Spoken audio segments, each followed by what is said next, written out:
Welcome back. I'm going to wait a few more moments.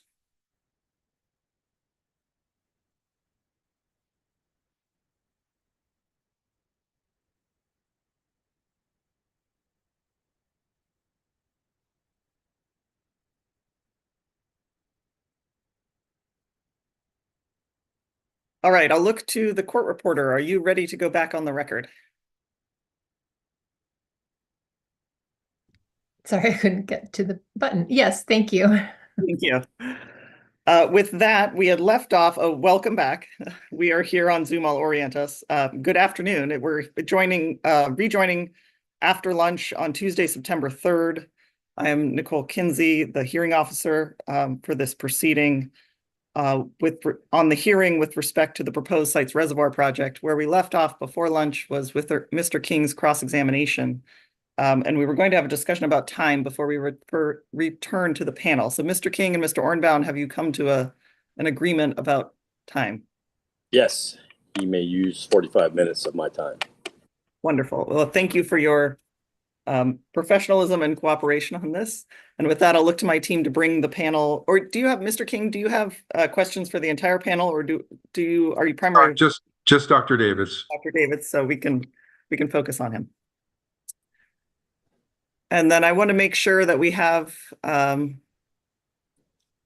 Mr. Ferguson. Good. I didn't want to get started without you. All right, Mr. King, back to you. I first want to say thank you to Mr. Arnbaum. He's a gentleman and a scholar, and also a very well-meaning civic and from a civic well-meaning person from doing the right thing for civic engagement. Thank you. So Dr. Davids, if we could continue on with sites 143, which is your 2023 annual submission. And if Ms. Mullen, if we could go to page 50, page 48, table 6.5, 6-5.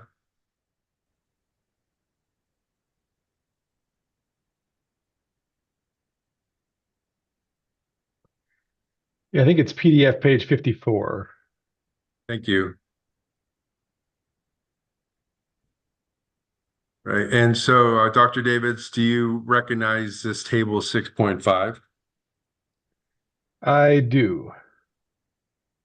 And it's these are updates to project and management actions since GSP development. Is that correct? That is correct. And these project management actions are for the entirety of the Coosa Subbasin, which includes the 720-some thousand acres that encompasses both Glenn and Coosa County. Is that correct? That's right. Yeah, there's exactly 723,000 acres of majority, or yeah, good chunk of Glenn and Coosa counties. Exactly. And some of these projects just impact Glenn County, and some of these project management actions just impact Coosa County, but add to the overall sustainability of the Coosa Subbasin. Is that correct? Is that a good characterization?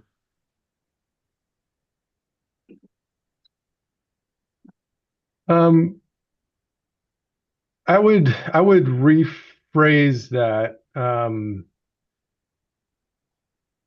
in the sense that there's certain project proponents. So you see the third column there is the proponent.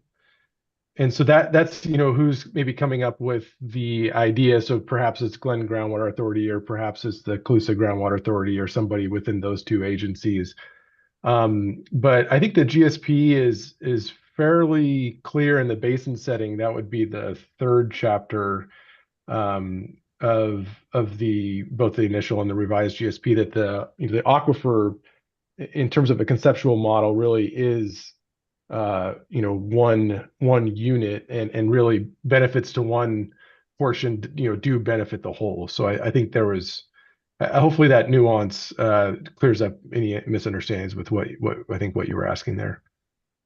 A recharge. Okay, let me ask you this: a recharge project near Princeton, does that help alleviate domestic well mitigation in College City?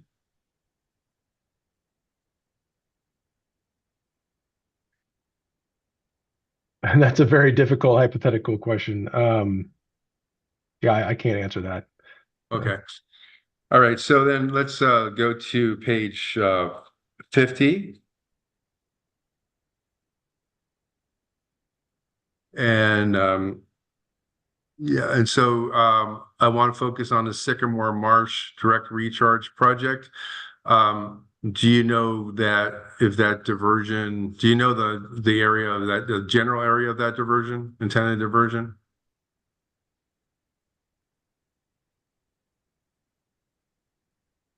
I do not. For this particular project, I'm less familiar. We had a different team member that worked on the updates to the project and management actions. So maybe you could refresh my memory. I mean, I'm generally aware Right. of where Sycamore So, Slough is, but exactly where the diversion is, that'd be right. helpful. So, Mr. Marsh actually owns land right around the Grimes Arbuckle Han Road crossing of Inclusive Basin Drain.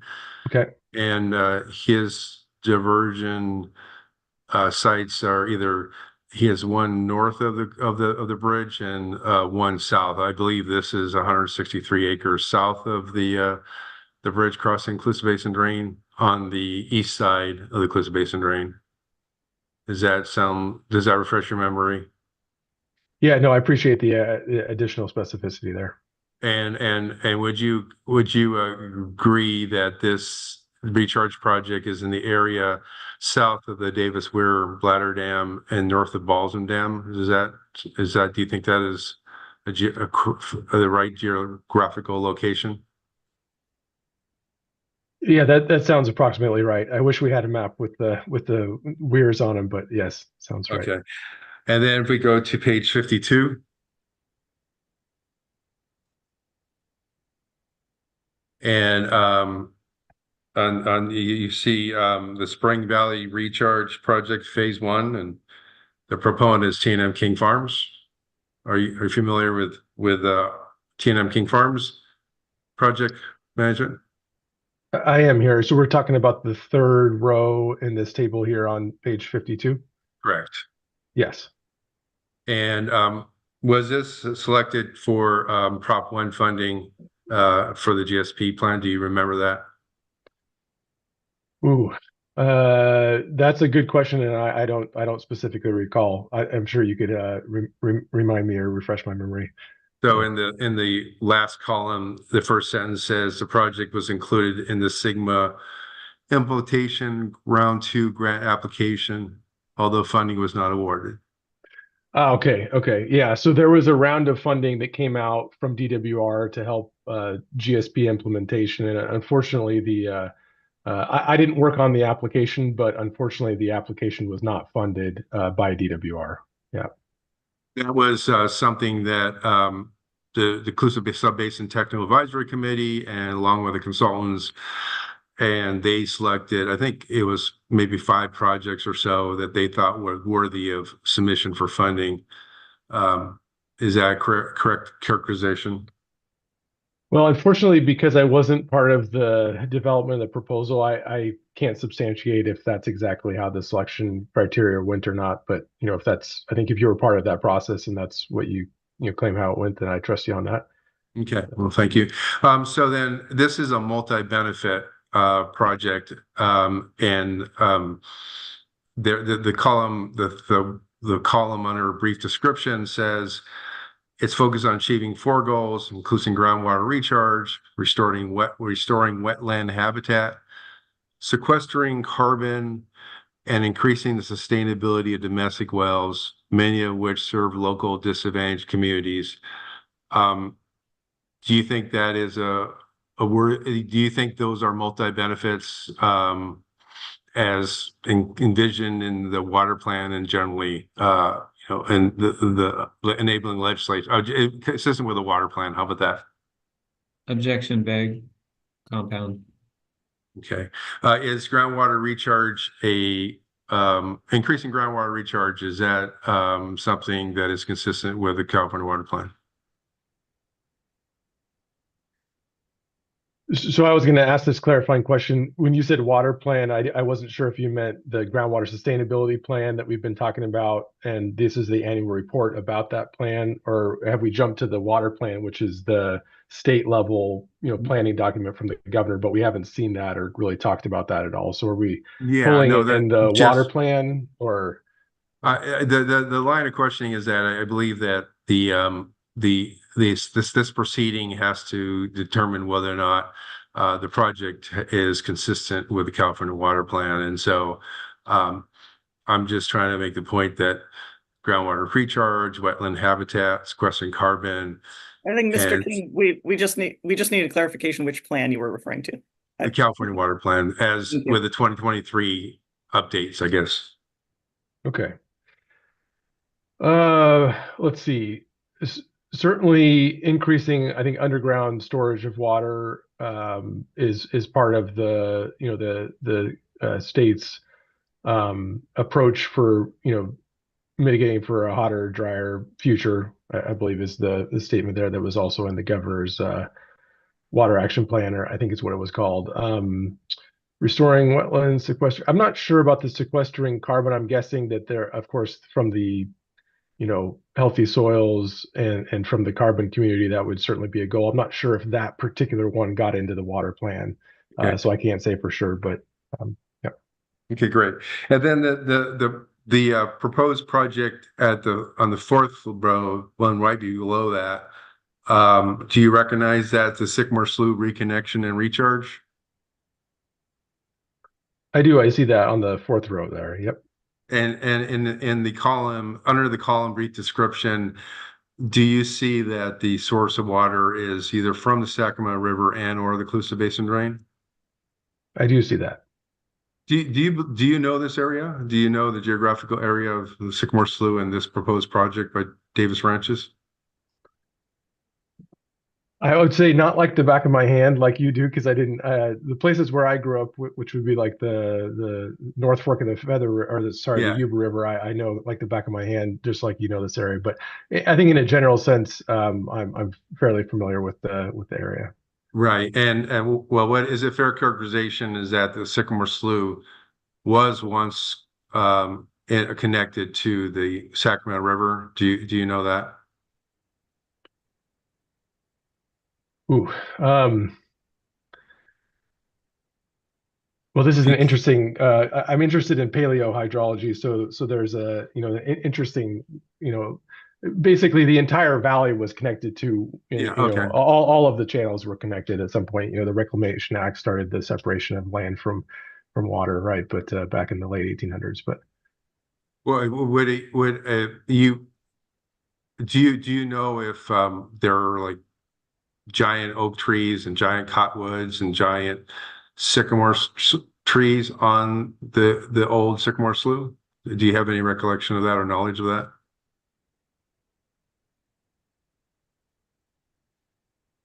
boy, and are we talking about historically or right No, now? presently, yeah. Uh, Well, I know sycamores like water, and they're kind of a riparian vegetation, and I'm Right. guessing they named the sycamore slough after maybe the trees that like to grow along it. I don't know about the oak trees. I think those are a bit more upland, and I'm not sure exactly where they fall in relation to the sycamore slough. But I do know that the Quercus lobata, the valley oaks, are prevalent Yeah. across the valley and places that have a bit more drainage, though, because their I'm roots sorry. don't I'm handle sorry. the You water. lost. You I'm lost me. sorry, I Need use to slow Latin. down a little bit, and I'm not as Yeah, familiar with these areas as you guys are, so I'm trying to yeah. hang. I, If I, you I could repeat that, apologize. if I you could repeat apologize. that, that'd be great. Yeah, thank you for the reminder.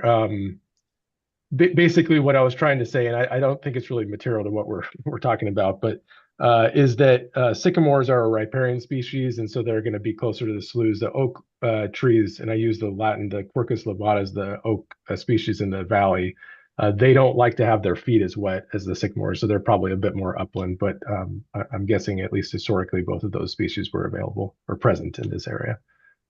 Okay, and so if the Sycamore Slough has been disconnected, and there's no longer any flows of surface water from the Sacramento River, would you, if there are oak trees and sycamore trees and cottonwood trees and other type of vegetation, would they be considered groundwater dependent ecosystems? Objection calls for speculation. Um, Well, hold on. Speculation. Well, yeah, speculation about what? Whether or not the term groundwater dependent. I guess, Mr. Davids, you can answer this to the best of your knowledge and expertise. Okay. I'm a little bit, so my understanding of this disconnection and then this language about a reconnection of Sycamore Slough from the Sacramento River and the Colusa Basin drain, that particular plumbing modification, in terms of when that happened and what the impacts were and how that relates to those communities being groundwater dependent or not. It does seem to be like a lot of jumping that I need to do to get through, like not having that basically that understanding of this process of disconnection. Um, is your point, Mr. King, that if there's no surface connections to these areas, that they must be dependent on groundwater? Is that where you're going with this, or? yeah, thank you for clarifying that. Yes, it is. I Yeah, I don't know if that, I mean, I don't know if that's a strict inference that you would have to make. I mean, there's a lot of horizontal movement um of water at depth. So, whether or not, well, I think I just say I don't think I can answer the question clearly without some speculation. Yeah. Okay.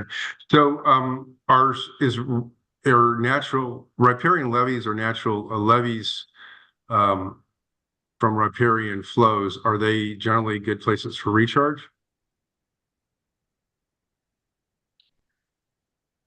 Okay, I just want to make sure that I have a proper conceptualization of what you're referring to when you say riparian levees. So could you just articulate what you mean by that, and then I can answer your question. Right. If the Sycamore Slough was a slough that received flows from the Sacramento River historically, and there were overflows creating a riparian levee higher ground, would that be likely to be good recharge soil for recharge?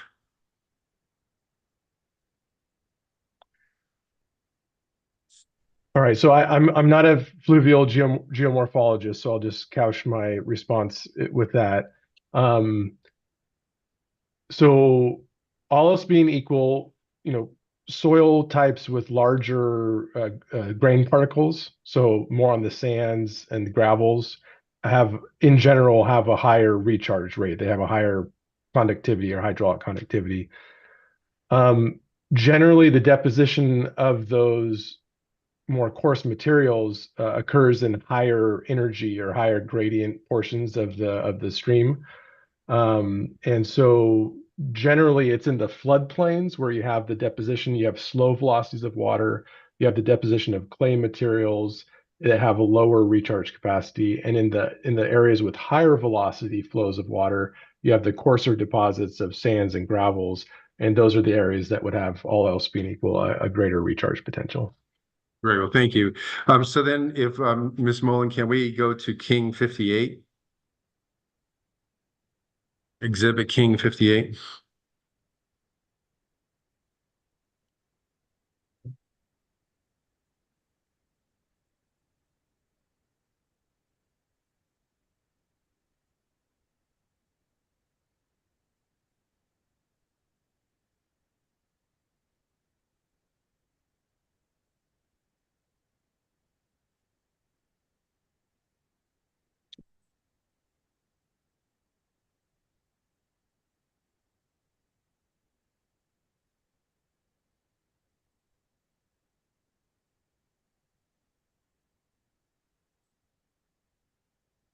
Okay, so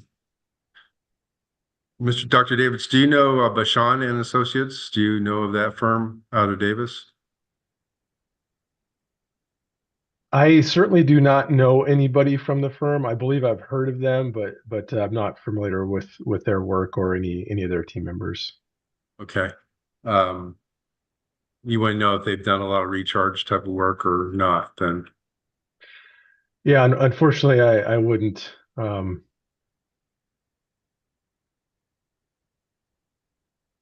Okay. All right. I'll go to that later. Can we go to page 3, PDF page 3, and bring page 3, 2 pages over. It's a table. Yeah, right there. So what are we looking at here just for Oh, I'm context? sorry. This is the submission. This is the round 2 submission to the Inclusive Groundwater Authority for the Spring Valley Multi-Benefit Project. This is the document that was submitted for It was consideration submitted by whom? by T&M King Farms. I see. So this is what you submitted to the CGA and the GGA so that they could compile it with other projects to submit to DWR for their round 2 Sigma funding application. Is that right? Correct. And actually, the email was to Lisa Hunter, and Grant Davids was copied on the submission. And so I know it was when your father was more involved in things rather than you, right? So, Mr. King, can I just clarify for Yeah.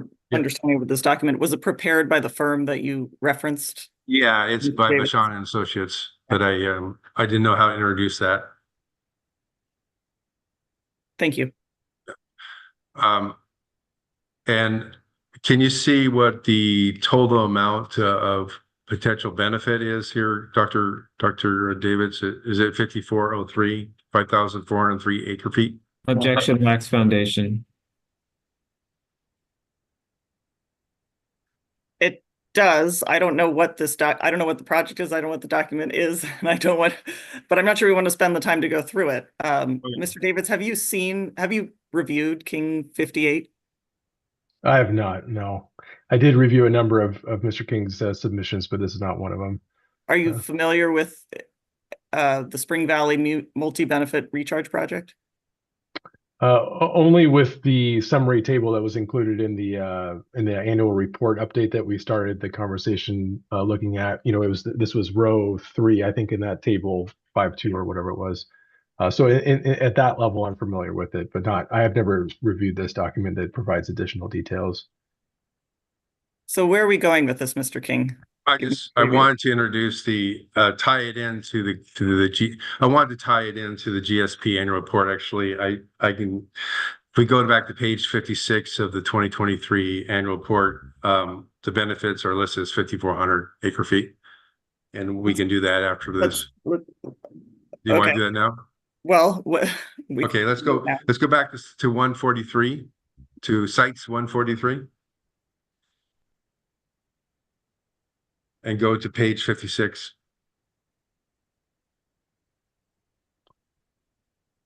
So I think it's PDF page 62, Ms. Mullen. So, Dr. Davids, it's the anticipated, under the column anticipated or reported benefits from GSP average annual benefits from GSP acre foot per year. Is that number 5,400? Yeah, and the column listed average annual benefits from GSP, and then the column above that anticipated or reported benefits from GSP. It is listed as 5,400 per year, correct? If implemented. Acre feet per year. Yeah. So, and let me just clarify that I haven't looked at any of the technical analyses. I'm not familiar with who Bashan is. I'm guessing that Bashan, since you just pulled up the last document, is the one who came up with this number. So I can't speak to the accuracy, or I can't give any opinion on whether I agree with the number in terms of a quantitative foundation for the number. But certainly that is the number that's on the screen in front of us. Okay. All right. Can we go back to King 58, the table again that we're looking on page 3?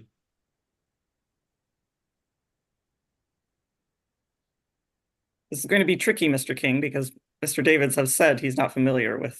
Okay. Then I'll ask a couple questions. Do you think it's correct if we assume recharge from November 1 to June 15th? That's 226 days. Objection bag and. It's actually the calendar. It's number of days between two dates in a calendar. Well. Charge as to what and where and. So, Mr. King, this strikes me as something that is more appropriate and would make more sense if it was introduced directly, possibly on rebuttal, Okay. so that you could have testimony explaining these things. Okay. And All right. also So the document speaks for itself. You've offered it into the evidentiary record, so we have Okay. that. I don't know that All Mr. right. David has anything to add. all right. So then let's just move to page 7.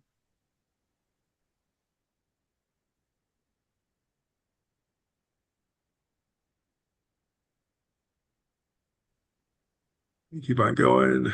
Next page. So this is a table, a map. You can make it lower the map, a map of the disadvantaged communities. And are you familiar with disadvantaged communities census tracts, Dr. Davids? In the sense of them being geospatial delineations of with certain I think it's median household incomes. I'm familiar Mhm. with the idea of there being polygons that are drawn for the state that delineate disadvantaged communities and then severely disadvantaged communities, or SDACs. Yes. Okay. And then are you familiar with the College City SMSA, which is denoted in that yellow? I think you'll have to define what SMSA is for me. I think statistical, I'm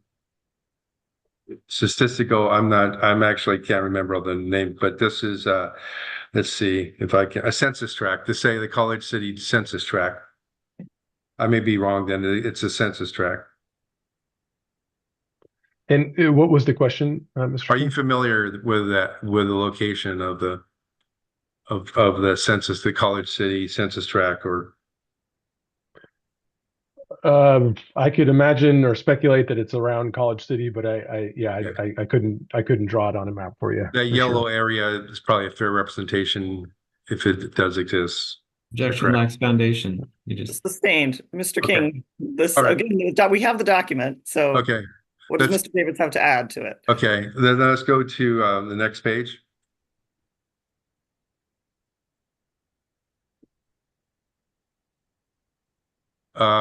And do you see the kind of the tan area that's a disadvantaged community, severely disadvantaged community, less than 47,203? And that's Objection lacks foundation. What are you reading from, Mr. King?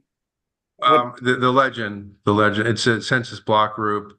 The legend, under legends, SDACs less than 47,203. Can we zoom in, please? Because I can't read that. You see in the under legend, it denotes the difference between a disadvantaged community and severely disadvantaged And then where are you going with this line of questioning? So the two projects, the Sycamore Marsh and the other Sycamore project, recharge project, are in a severely disadvantaged community. Let me focus the question. What is your question for Mr. Davids, based on his particular knowledge? Does it matter for potential project managements and Sigma? Does it matter if the project management, if the projects are located in disadvantaged communities or severely disadvantaged communities? Why don't you ask Mr. Davids that? Mr. Davids, thanks. And Mr. King, can you clarify when you say does it matter? Well, is it part of the prioritization? Is there prioritization considerations if a project will benefit a disadvantaged community and a severely disadvantaged community? So I think what you're asking is, when DWR receives these applications, is one of their criteria for evaluating, the strength of the application, whether or not the projects will have an impact, hopefully a positive impact on disadvantaged communities or severely disadvantaged communities. Is that the question? Yes, thank you. Okay, yes. Yes, that is one of the criteria that DWR has specifically for the round 2 funding that was opened in, I think it was the fall of 2022 and the spring of 23, I believe, is when those applications were due. All right. So that was a criteria benefit for potential approval of the project, which it didn't get approved. Is that correct? I think that was a compound question, but which part of that question do you want? It was a intended benefit, I guess, intended incentive for DWR to potentially approve the project, since it was going to be in the disadvantaged community or severely disadvantaged community. I think all else being equal, I think they were happy to see projects happening in the disadvantaged communities and the severely disadvantaged communities. Okay, great. And then if we could Excuse me, Hearing Officer Kenzie, it appears that this whole line of questioning is going towards what the planning process is for the Groundwater Sustainability Agency. It's very hard to connect the relevance of all of these questions about what the priorities were under the GSP and how the GSA assessed those, and then tying it to 2 specific projects here that don't appear to have anything to do with the site's water right application or petitions for assignment and release. So I guess this is that's the foundation for a relevance objection here. Noted. I do have the same question, Mr. King. Where are we going with this, and what's the relationship to the proposed project? It's my understanding that the water plan, as amended or as elaborated on in 2023, focused a lot of equitable issues and equity, and the water plan incorporates issues of equity, especially economic equity, in its objectives and goals, and the water plan is to be considered by your office in this proceeding. So, but what is the relationship? What is the relationship between this proposed project and what? Because this project, the consistency of the proposed sites reservoir project and the California water plan. Because to the extent that water is held back in Funks Creek and Stone Corral Creek, it may not make its way down to this area, which particularly helps disadvantaged communities and severely disadvantaged communities. So where are you going next with the my last one is just regarding the human right to water and domestic wells. So if we could go to page 11, and I'll finish up on this. The next page, I believe. Okay. One more. Go one more. Yeah. Go another one. I'm sorry. Okay, yeah. So this one right here. And just while we were scrolling, I mean, I think one thing that connects it in my mind, because I'm trying to connect, what we're talking about back to sites as well, is that, sites potentially could be that storage mechanism that actually allowed you to do these types of projects over an additional period of time. Because, the Stone Corral and Funks Creek are capricious, right? I mean, they flow like, crazy, for a few weeks and then they dry up, right? And so, I mean, I think, I think these projects are good projects. They should happen, but I think, Sites Reservoir might actually be able to make these projects happen in terms of providing that storage mechanism to spread the water out over time so that you can use it, for these different activities and get recharge in the ground. So I just wanted to offer that thought here. This assuming that water actually can get to this area between Davis Ware Dam and Balsam Dam. Is that correct?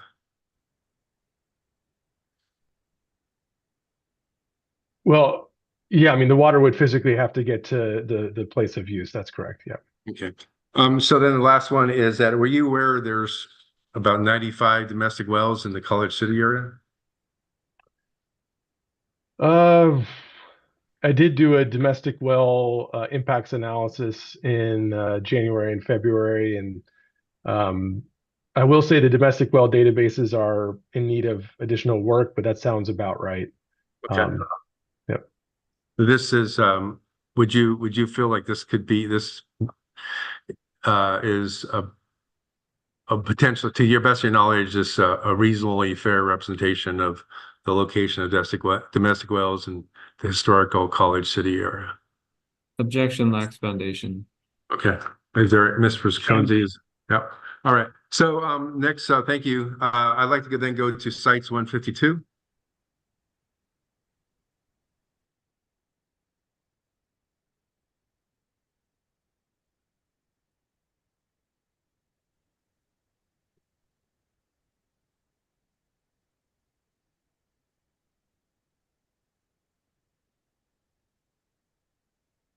So I have, this is a sites exhibit, but I do not know the source of it. Perhaps Mr. Ferguson tell us the source, or does somebody know where this came from? I couldn't see any source for in the exhibit index or in the exhibit itself that I could recognize.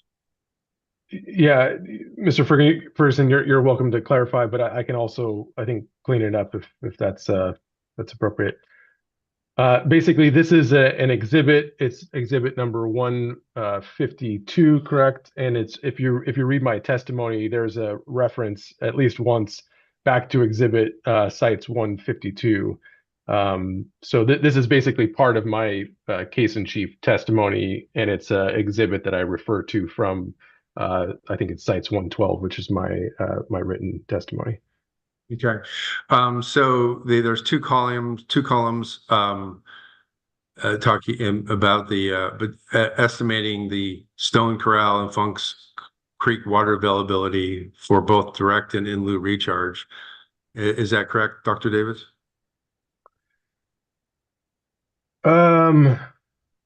Okay, so there's some work we need to do to kind of build what we're looking at. I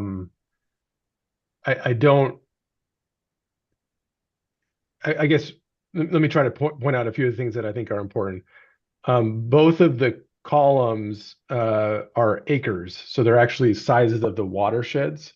They are connected to water availability analyses made in the GSP. And so this table was basically an attempt to disaggregate something that was done in the initial GSP to estimate the potential scope of recharge benefits from these west side tributaries. So there's a total of I think 6 listed here.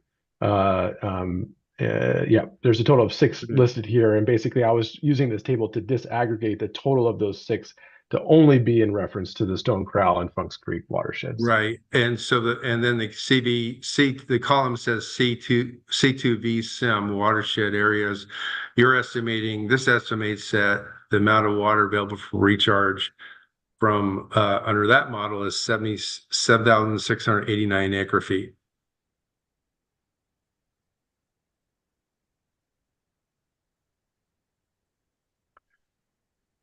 Right. Okay. So there's I'm just afraid that we're missing context here. Basically, let me give a little bit of history here. So in the GSP, part of the process was to think about projects and management actions that could potentially move the sustainability needle, for the subbasin. And one of the projects contemplated was basically trying to use the runoff from these west side tributaries to the subbasin in order to implement either direct or in lieu recharge activities.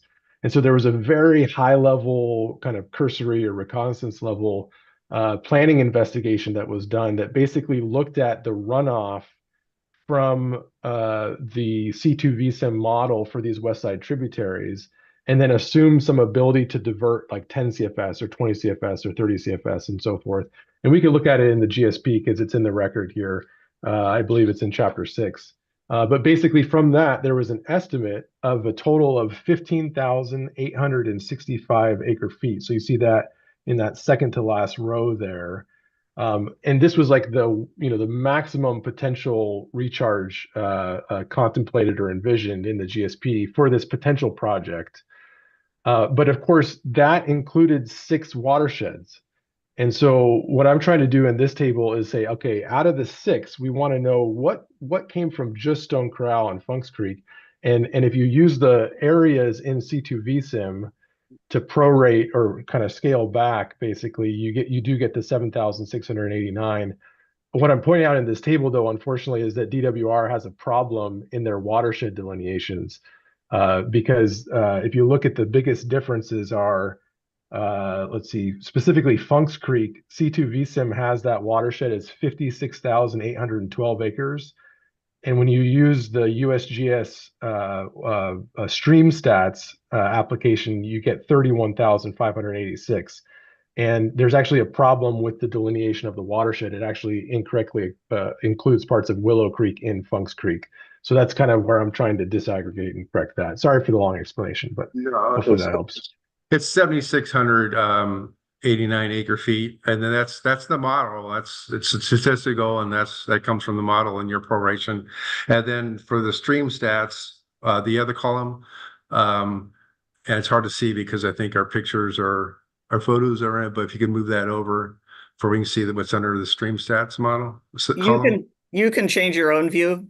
So my view, I have us all at the top. Okay, So there you go. you can actually click and drag if you want. Okay, that's a real challenge for me. Yeah. But that's the streams is the stream stats watershed area modeled by the USGS. Is that right? Yeah, that's right. So the stream stats application takes digital elevation models of the entire US, and you can basically click on a stream at any point and it'll delineate the area of land that drains to that one point. And so that's the tool that I use to correct the watershed areas for Funks Creek and Stone Corral Creeks. Right. Okay. So just to summarize, you may disagree with how the allocated 15,000 acre feet is allocated, but based off of the site's 152, based off the CV sim model, they're estimating 7,689, and you're estimating up to 2,500 from Funks and Stone Corral. Acre feet. Objection, form of question or lacks foundation. I think, well, Mr. Davids, did Mr. King accurately describe your conclusions in this table?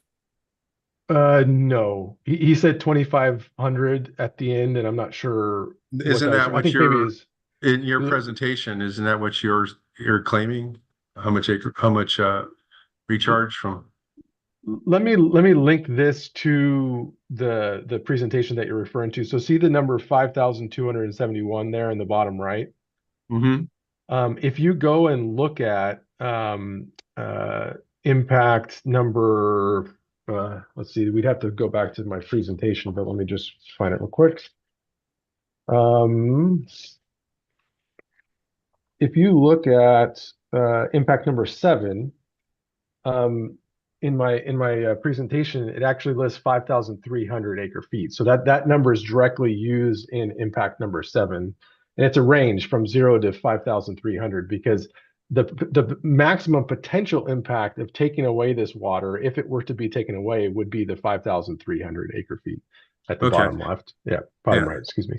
And if that water does not make its way down the Colusa Basin drain to the Spring Valley Recharge Project, we will. Well, I guess so. If the Spring Valley Recharge Project below Davis Weir Dam and above Ballsware Dam is mutually exclusive from the retention of that water in Sites Reservoir, one project will get the benefit and one project will not get the benefit. Objection vague.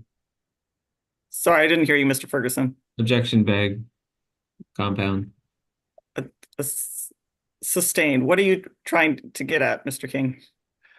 It's we have prior rights to that water, and we have a project in the same diversion time period as keeping that water in Sites Reservoir. I mean, Mr. King, to the extent that water molecules can only be in one place at a time, I think I agree with you. Okay. I understand the point. Okay, that's fine. So let's go to, can we move, Ms. Mullen, can we move to case 16, page 1, please?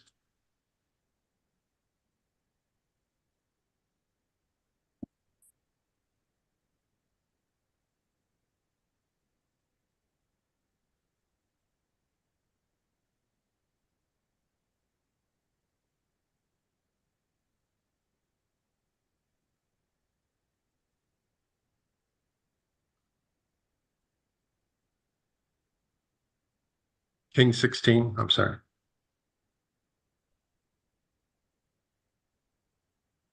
Mr. Davis, are you familiar with, can we go down a little bit? The Clusa Basin investigation, which was conducted in May 1964?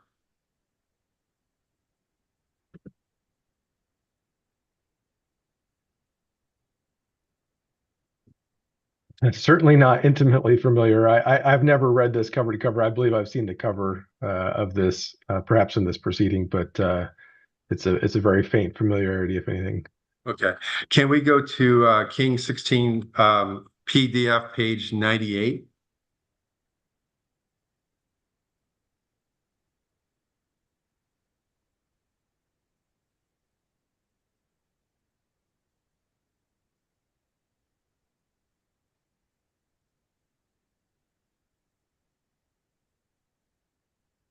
No. Case 1698, no. Go, I'm not sure where we are. What page is that? I can't see. Oh, that's I'm not sure what page we are on. what's okay, six, yeah, King, let me, I've got drag and click, I can't see. What page are we trying for? Case 1698. Page 1698? Yeah, I wrote it on the upper right-hand corner. It says case 1698. Oh, It's, but the PDF is only 62 pages, so you don't know? okay, so it's part 2 then. Okay. Part 2, case 16, part 2, okay. And then case 1698. Which is what PDF page should we go to? I think it's Probably PDF about page. 35, I Oh, I guess, see, because based on if this this being is 63. 63. Yeah. Thank you. Oh, we were close. Go before that, I think 98. At table the next page, table 14. Go next. Keep on going down. Yeah. Thank you. My apologies. Keep on going. Okay, here we go. So this is a table in the Dr. Davids. Do you see that this says table 14 summary of Foothill Reservoir project? Yes, I do see that label of the table. This is certainly the first time I've ever seen this Okay, table. and if you could make it a little bit smaller. Dr. Davids, do you recognize these creeks as the 17 creeks that are tributary to the Clusa Basin?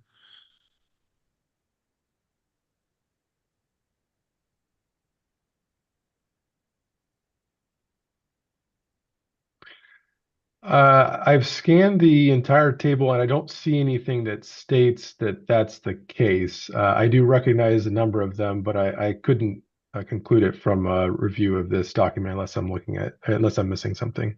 Do you know that there are 17? Do you know that there's or how many creeks do you know that are tributary to the Clusa Basin? Ooh. Yeah, I don't You know, don't know? Okay. unfortunately. No, Okay. yeah. So this it says summary of Foothill Reservoir project, and under column 1, I guess column 2, drainage area above dam site. So do you and then the next column over, is that what that column says, Dr. Davids? The second column does say drainage area above dam site in square miles, correct? Right. And then the next column, reservoir storage capacity in acre feet. Yes, that is correct. So if the Foothill Reservoir project anticipated reservoirs for each creek. Do you think it implies that that the DWR does it say 7,600 acre feet for Funks Creek? Objection assumes facts not in evidence with respect Okay. to reservoirs on each creek. Okay, That's fair. And Mr. King, so you know you have 3 more minutes, I believe. really? Okay. Okay, and then I'll finish up with K36 14, and I guess I asked Mr. Umbum for 5 more minutes. If we go King 36.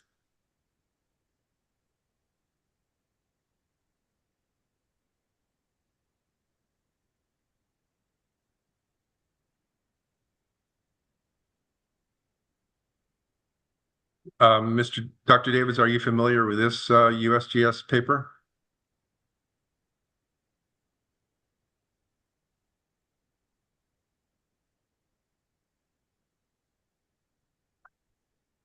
What's the year this was produced, Mr. King? It's 1989. Okay. Yeah. Again, I'd say it's probably the same familiarity level as the last one. I think I've seen the cover. I don't think I've ingested it in great detail any of this. Okay, so then if we could go to K36 PDF page 14.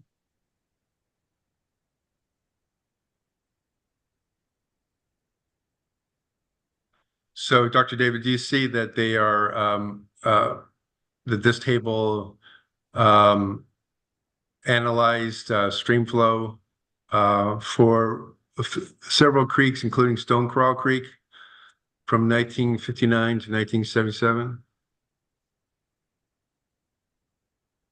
I do see that in the table. Looks like it's maybe the 6th row down in the table. Okay, and do you see that they use a regression equation, a regression analysis for these calculations? Right below it, the regression equation.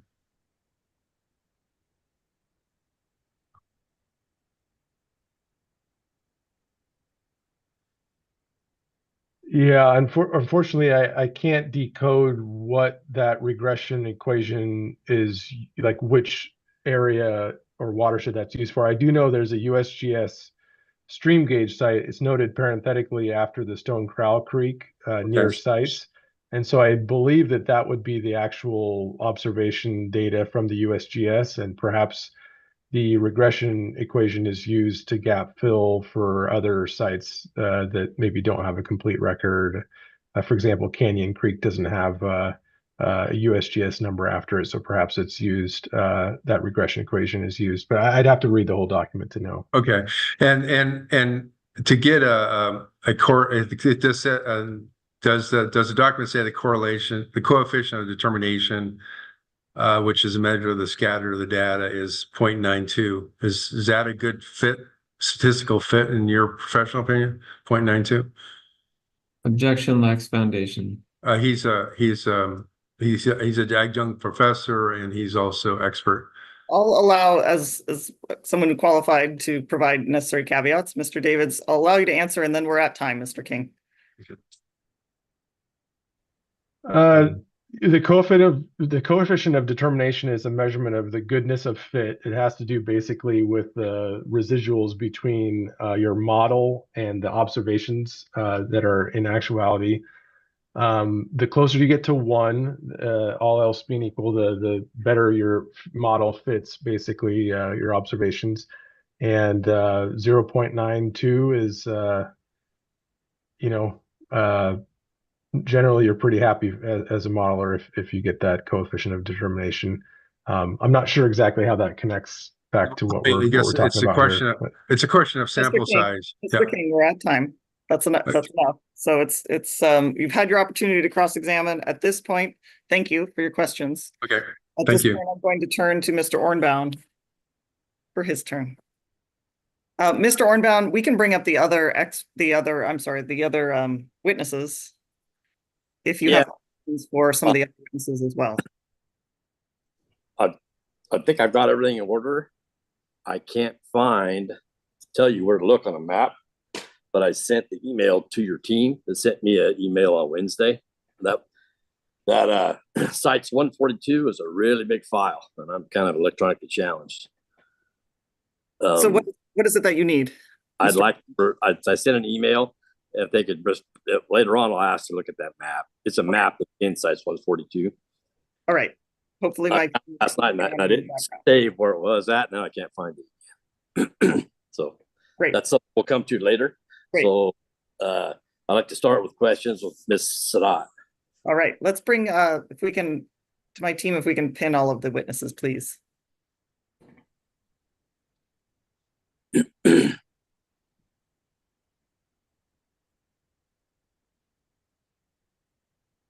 Okay.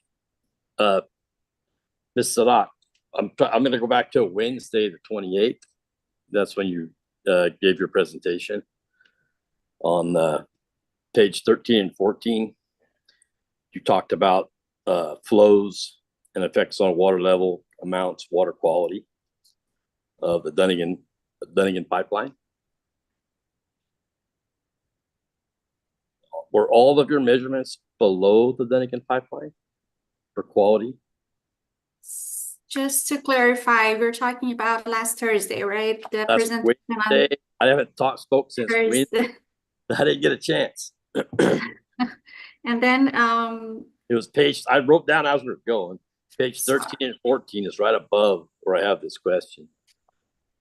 page 13 and 14. So are we talking about the written testimony or the presentation or exhibits? Which one we're talking about? Not the present. This is when you were giving your presentation, I think.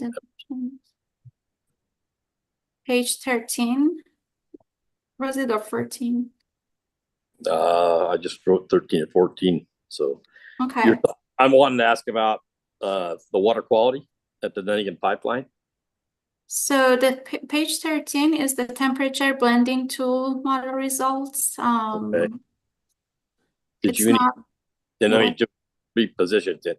Did you need temperature blending above the Dunnigan pipeline? Only below. So the temperature blending, it estimates water temperature as a result of site release. So sites water releases to Funk's Reservoir, and then it travels like TC canals and then GCID and then Dunnigan pipelines. And then from Dunnigan pipeline, it discharges to Colusa Basin Drain, and then from Colusa Basin Drain to Sacramento River. So the question is, were there any studies done above that Dunnigan pipeline in the Colusa Basin Drain? So when you're saying any studies, like what specific study you're talking Water about? temperature or water quality? This was a water temperature analysis. We estimated water temperature.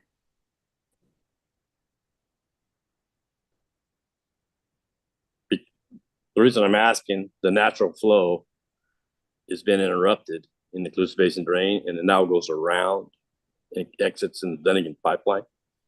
So I'd like to know if there was any studies for the Colusa Basin Drain above the Dunnigan pipeline. Anything. Temperature, water quality, flows. I'm not aware of any temperature or water quality at Colusa Basin Drain at the above Dunnigan pipeline. All right. Thank you.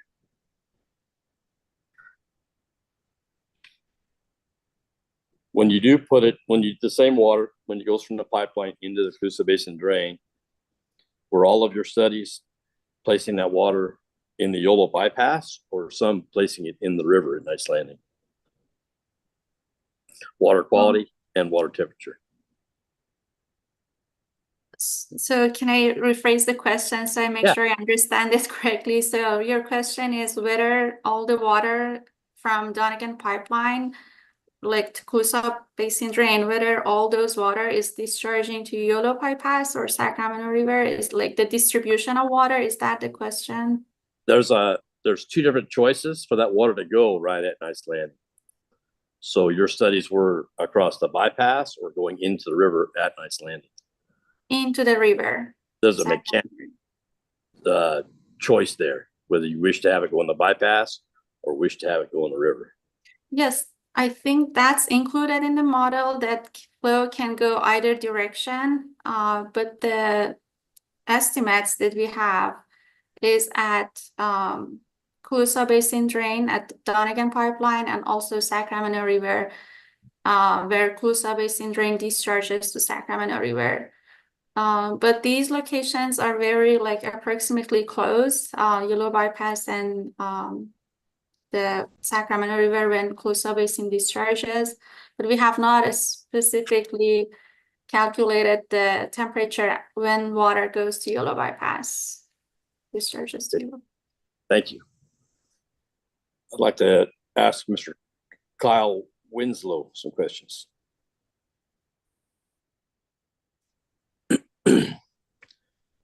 On your presentation, also back on Wednesday, you were talking about rice growth, goal, water temperatures,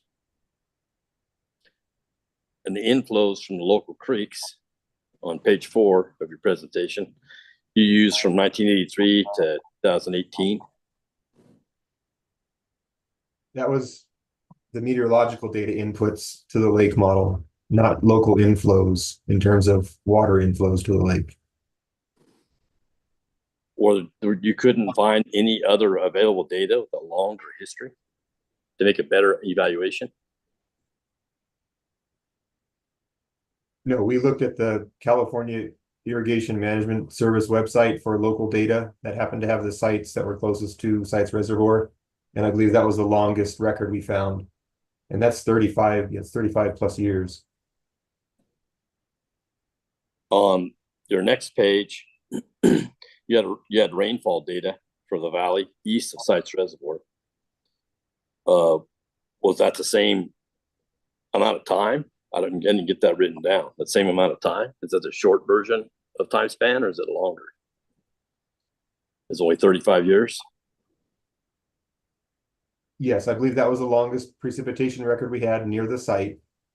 And as I explained in my testimony, we took that data and then assigned it on a year type basis and then repeated that pattern since we needed to develop an 82-year record of inputs for the model.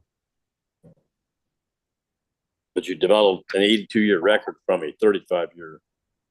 Correct. Yeah. So it's assumptions. Absolutely. Yeah.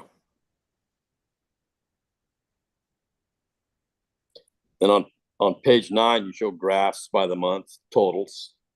What I want to get to here is when we were talking about the temperatures of the water, trying to help the rice grow, we skipped over the temperatures of the months from May and June. And those are very important for rice growing times, May and June. May and June is included in the table on page 9. Is there a question? Can we see that slide in your presentation? Yes. What is the presentation exhibit number? It's sites 280. Great. When we get to sites 280, we'll start Page there, 9. please.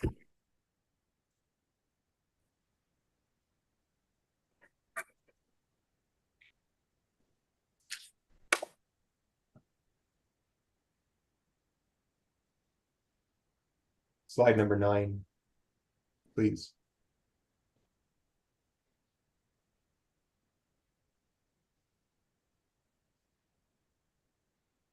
Is this what we're referring to, Mr. Ornbaum?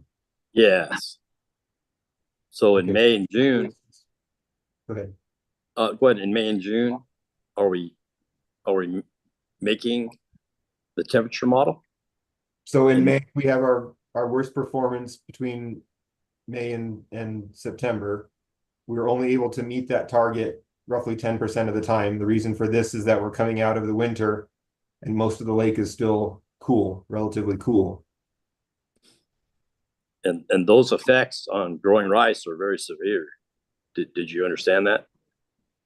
Well, I understand there's not a hard and fast rule where, you know, as I mentioned before, 65 is not a magic number where below you're in trouble and above you're fine. It's a range.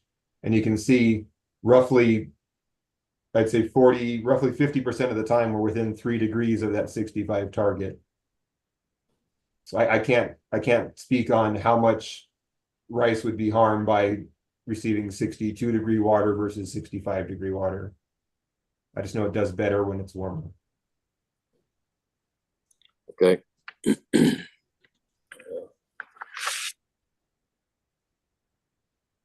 When you use these, when you produce this table, was it also in reference to recent rainfall events, or it's just an average, just overall average for 82 years? So these are averages for those specific months over the 82-year model simulation. So on average, in June, for example, according to that table, we can meet the 65-degree target 55% of the time on June days over an 82-year period.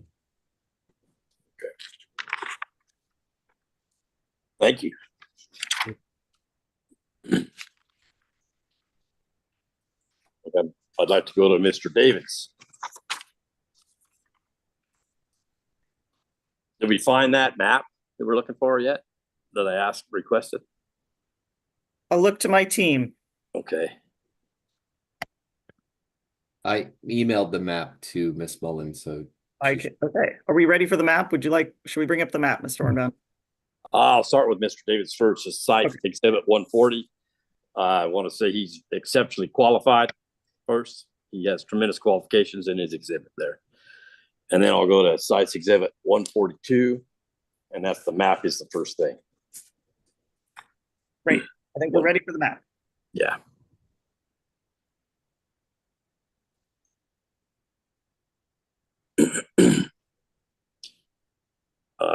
Maybe blow it up a little bit right in the middle, the purple area where the buttes are. But I'm colorblind, so forgive me on the color sometimes.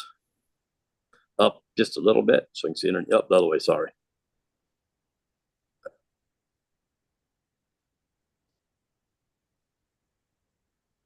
So, Mr. Davids, my question is, this, I acquired this from your site's exhibit 142, some deeper information. Right where the Sutter Buttes are, Mr. Davids? You see those? You see that there? I do, yeah. So it'd be just above the word Sutter in the map there, so you can see Sutter County. So just above that, there's some geologic formations forming that volcanic extrusion that kind of uplifted the alluvium and sort of popped out of the valley as what some call the shortest mountain range in the world. Yep. So the purple, the blue, and then the green there. Yep. I need to scroll down. I need to see a little bit farther to the south if we could move the map up a little bit. Thank you. Thank you. So if you go, if you look at this map, and this is of, well, okay. This is the United States, can't see very good, Department of Interior. And it is geological map of the Sacramento Valley. What it's showing is soil types. Would that be right, Mr. Davis? Good question. So typically the USGS, which is a kind of a a part of the Department of Interior, does subsurface mapping, but it's not necessarily just soils. So what we're looking at are actually geologic formations. So they actually extend at a greater depth than we typically think with soils. The National Resource Conservation Service, or NRCS, originally the Soil Conservation Service, they're the ones in charge of mapping soils at a depth from 0 to about 200 centimeters. So this isn't, you can't really think of this as a soils map. It's really a geologic map. And again, it has a greater vertical dimension, but yeah, hopefully that's helpful there. Yeah. So if we went from the Sutter Buttes, and you went to the west, and you went to the south, you can see, or it says a town of Sycamore. It's in a curve right there. Meridian is to the east, and then Sycamore is to the west. Yeah, I see that. And maybe Miss Mullen, we could zoom in, like in between the words Calusa and Sutter, there's I believe a blurry sycamore waiting for us there, just off on the right bank or the west side of the Sacramento River there.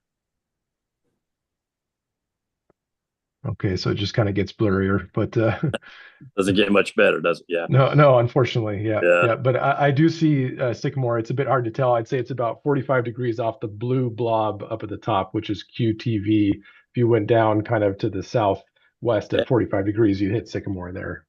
So I'll get to where I'm headed here. So that's Sycamore, the town, was on Sycamore Slough, and it kind of shows, it delineates Sycamore Slough. It runs over there to the west, going southbound, and then it goes to where we now have the Colusa Basin drain, and it follows the Colusa Basin drain south. Would you agree with that? With this with this Sam's map here? You can see the soil type that's underneath there of the water-bearing formations. Yeah, so you can see the QR that's labeling that kind of tan geologic formation. Yeah. So that's probably quaternary recent, I think is what that would stand for. We'd have to look at the legend to be sure. I do see a green or a blue line that is to the southwest of Sycamore, but it's discontinuous from the river. Is that the line that you're talking about? There's a blue line running northeast to southwest. Is that the one that you're talking about? Joe doesn't label it, but you'll know with some knowledge of the area. That island that's on the south of that Sycamore Slough, that is Drainage District 479. To the west is Sycamore Slough, and to the east is Dry Slough. They come together right above College City. Right above the town of College City. Okay. And both of those, from the shallower standpoint, are alluvial fans. Sycamore and Dry Slough are both alluvial fans. And then if you go to the west, Jack, I'm would like Mr. Ornbon to develop a question rather than to testify. I mean, I appreciate the clarification, but seems like it'd be more efficient with a question. We do need, thank you. We do need a if Mr. Davids, I was kind of trying to put it all together and then have him go to a different part of the map. So can we just, I agree with what you said. Please note those two areas. And now please note the creeks coming from the west to the east. And then we'll go to the map, to the information on designates the soil type. So to the west of those, right where it says Arbuckle, College City, right on Arbuckle, there's 3 creeks: Cortina Creek, Sand Creek, and Salt Creek. You'll have to move the map a little bit to the west to see all of them. There you go. So, Mr. Davids, do you see Cortina Creek, Sand Creek, and Salt Creek? I do. And I'm based on the line type, I see those are probably, if we looked at the legend, like a intermittent or some might call them ephemeral. They have the kind of that dash line type, but yeah, I see they're all flowing off to the northeast. Yeah. Yep. So basically, we always say, they're flowing towards the buttes. That's a very general observation. I'm sorry, I didn't quite get that. We always say they're flowing towards the buttes. The Sutter Buttes is where our watershed falls towards. It can't go north, it goes east. It can't go east, it goes north.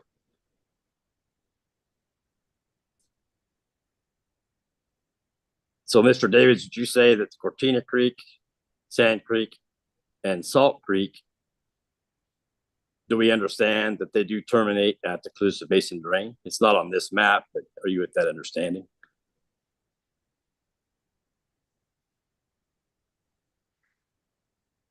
Yeah, so my general understanding is that the Colusa Basin drain, is a feature that was constructed obviously at the low point of that, the trough basically.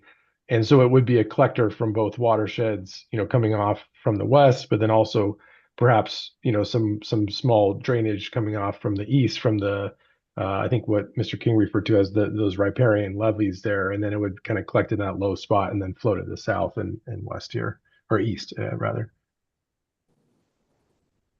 So my question is, would there be 5 watersheds converging in one spot. Is Cortina Creek a watershed from the west side? That's a direct question. Yeah, so a watershed is just defined as the area of land that would drain to a common point. So if you were to stand on Cortina Creek, for example, and kind of put your arms out, you could imagine, delineating the area of land that the water would flow through your feet there. So yeah, I mean, Cortina Creek obviously has an associated watershed, and it would, I guess, from this map and my understanding, it would progress up to the south and west. I'm not sure exactly the whole idea of the 5 watersheds that you were referring to, but well, I can repeat them. The 5s that I'm referring to is Cortina Creek. To the south is Sand Creek. To the south of that is Salt Creek, and they all merge very closely together. And they terminate, because we cut the Colusa Basin drain, they terminate there. Before the Colusa Basin drain, they actually went farther east. We need a question, Mr. Ornbaum. Where are we going? I want to make sure they're just making sure he identifies 5 of them. Can you identify the 5, Mr. Davis? well, we listed Cortina, Sand, and Salt. I think we talked about the Colusa Basin drain. Is the 5th one Sycamore? Is that the Sycamore, and this one isn't named here, but it's Dry Slough. They could Dry and Sycamore converge at the Colusa Basin drain. Are you familiar with that watershed? the Dry Slough? Unfortunately, there's so many dry creeks and dry sloughs in California. I'm unfortunately not familiar with this particular one. I don't see it on the map either here. Is it to the south of Sycamore Slough? They didn't name it there. So we can go to the top right. Now, actually, we need to write down these water-bearing formations there. So we have, how many do we see there? Around the area I'm talking about. I object is vague, and Is there a water-bearing alluvial fan, which it says on the top right, of QR, I believe is what it says. QR or QF, I can't see very well. What, Mr. Ornbaum, can you be more direct with that question? I'm not sure. I'm not following you. What are you asking, Mr. Davids? I wish to identify all these soil types. There are 3 of them. Great. I believe that's the lighter color, the medium color, and then what I would call a yellow color. Yeah. So it's QR, QB, I would guess, is the medium one, and then the orangey one looks like a QT C probably, and then we'd have to go up to the legend, which is typically up in the top right of the map, to decode what those 3 represent. The Q generally stands for quaternary, which is a geologic period, and then we'll have to see what the R and the B and the TC mean. Would we like to go up and look at the legend, Mr. Ornbaum, or what would be the best thing here?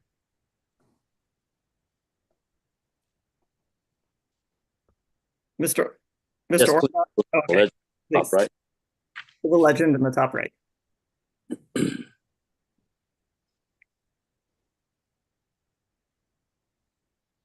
So it should be up at the top, up before the tertiary starts. So there we are. So QR is a Holocene river deposit. QTC is a continental rock and deposit from the Pliocene to Holocene. And QB, I think, was our 3rd. That looks to be a flood basin deposit from the Holocene period. In the definition of those, or any of those, gravel and sand?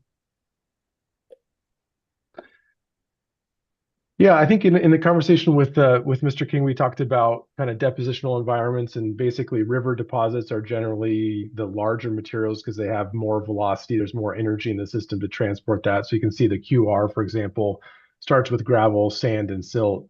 Whereas the floodplain deposits are the smaller deposits because there's less energy. It's the flatter places, so you have more clay and silt in that. And then the QTC, that's kind of the continental rocks and deposits. So that's not necessarily associated with riverine depositional environments. Are these soils under the Colusa Basin drain, north of College City and Arbuckle? Yeah, I mean, basically we were just looking at the map. So there was those two fingers of the river deposits that went around the island, I think that you described, and then the flood basin deposits were surrounding that. And there were some continental deposits surrounding that. Would Funk's Creek and Stone Corral winter watershed have permeability through these soils to allow for groundwater recharge?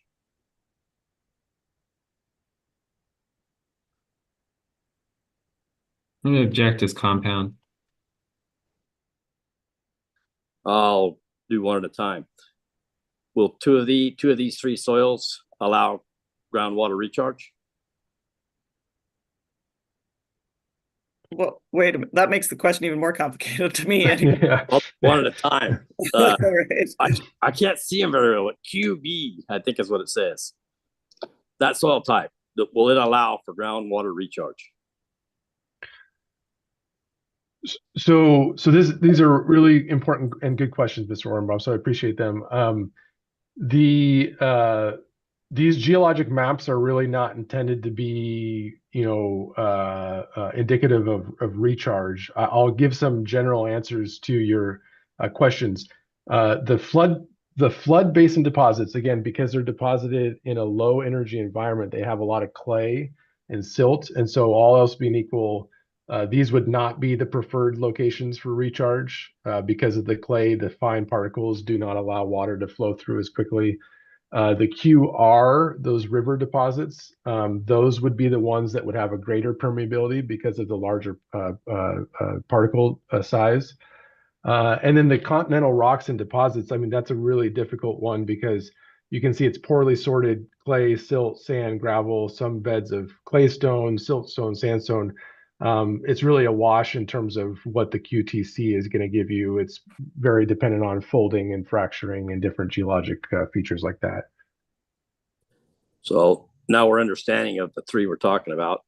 The question is, Mr. Davids, can QB soil type allow for Funk's and Stone Corral waters to pass through it into the groundwater?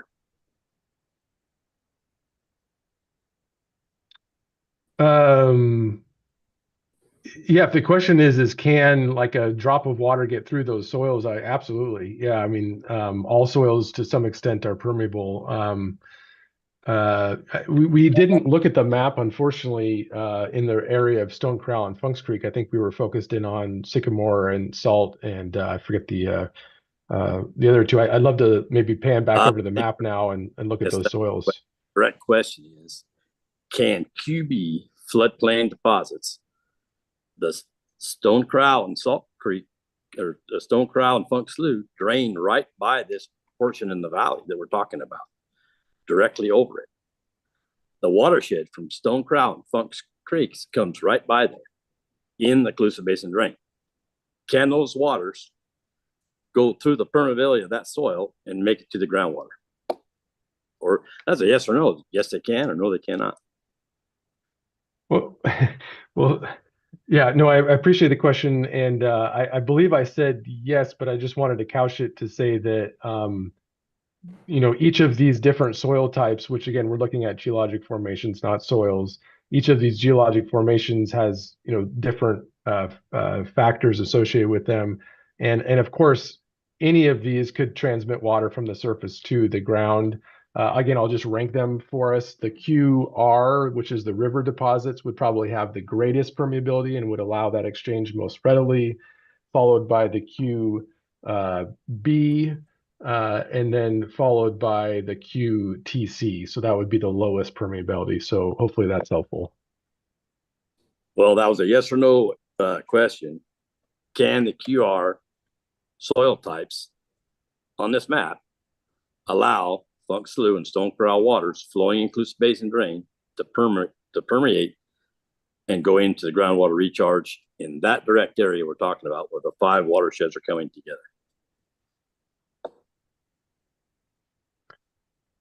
Yeah. Okay. I thought I answered the question. I think the answer is yes, and I just ranked the Yes or three no? different geologic materials. Mr. Ornbaum, he answered the So, question. yeah, like 3 times. You are. Okay, now what about QB? Well, I actually just answered all of them for us, right? I went through and ranked each of them. I said that all of them, of course, can transmit water from the surface to the subsurface, and I gave the ranking. So QR is the greatest permeability, followed by QB, followed by QTC in general. And my question was, can the waters from Funk's Slough and Stone Corral passing over the Cluse Basin drain enter those soils to go to the groundwater? I'd like to look at the map. Can you orient, or maybe Mr. Davids, you can orient us to where Punks and Stone Corral Creek are?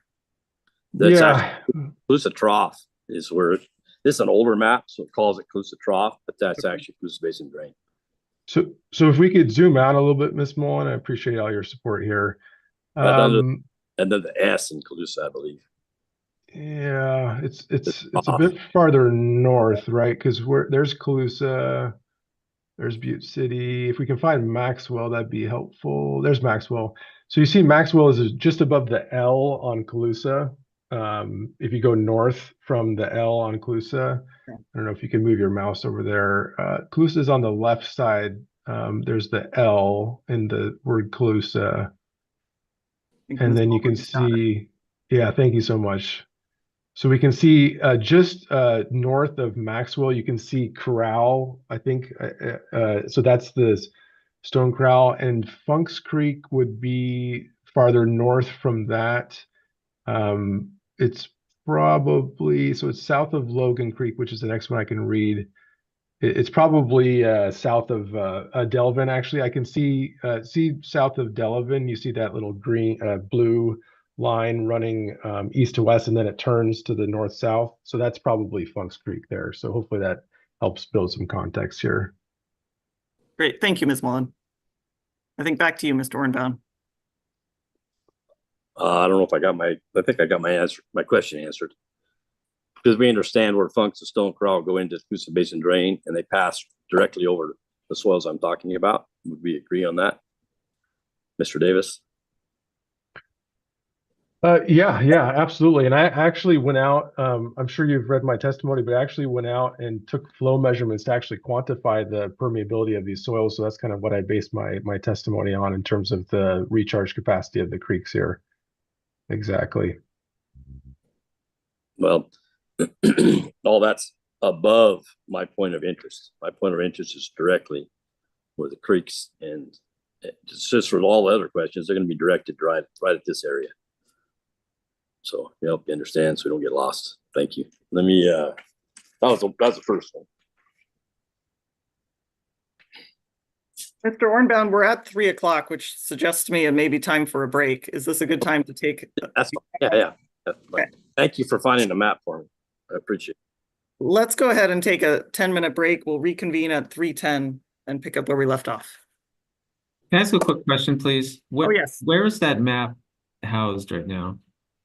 In that file 142. I'll look to my team. Can one of you, do you have a specific citation to the map? I do not. So far, we've saved all emails that have been submitted with cross-examination exhibits internally. I can move those over if you. We can't, but I guess but my understanding, Mr. Ornbaum, is that the map came from sites. Be looking through 142, and then it's from a sites exhibit. Okay, I misunderstood. Yeah. When he said it's from the. Yeah. Yeah, okay. I think it's an excerpt from the GSP. I'll find the specific figure number so that we can look at it in 142 later, if that's helpful. All right, thank you. Sorry. Thank you, and we'll reconvene and at 3:11. We'll give us another minute. Thanks. Thanks.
All right, I'll look to the court reporter.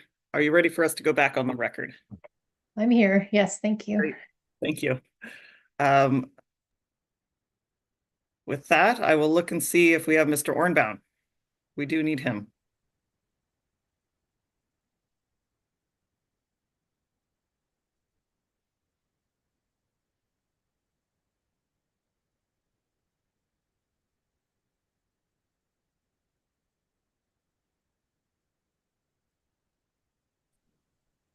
I see you have come off mute, Mr. Ornbaum. We still can't see you, though. I'm trying. It says start video, got a line through it. It says the host has me disabled. Ah, there we go. All right, welcome back. I'm technically challenged. I apologize. Welcome back. And I believe we are back to you if you have more questions for the witnesses. Sure. This is just for Mr. Davids. It'll be easier to follow, I think, if we get to his presentation of sites 142. That one off of it, or we talk about it. We're all looking at the same thing, and I'll just go in order as the questions I had. Okay. So sites 142 effective summary table ES3.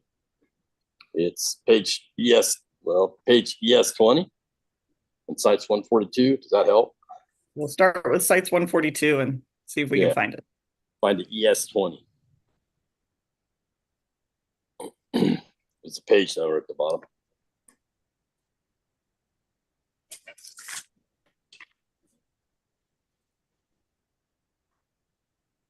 Go ahead. I was going to bring it up so you can see it. Or we're working on it, I think, in the background. Yep. I can ask a question. Mr. Ornbaum, is it page ES20 or table ES20? ES20. Okay, so I think it's PDF page 101 here.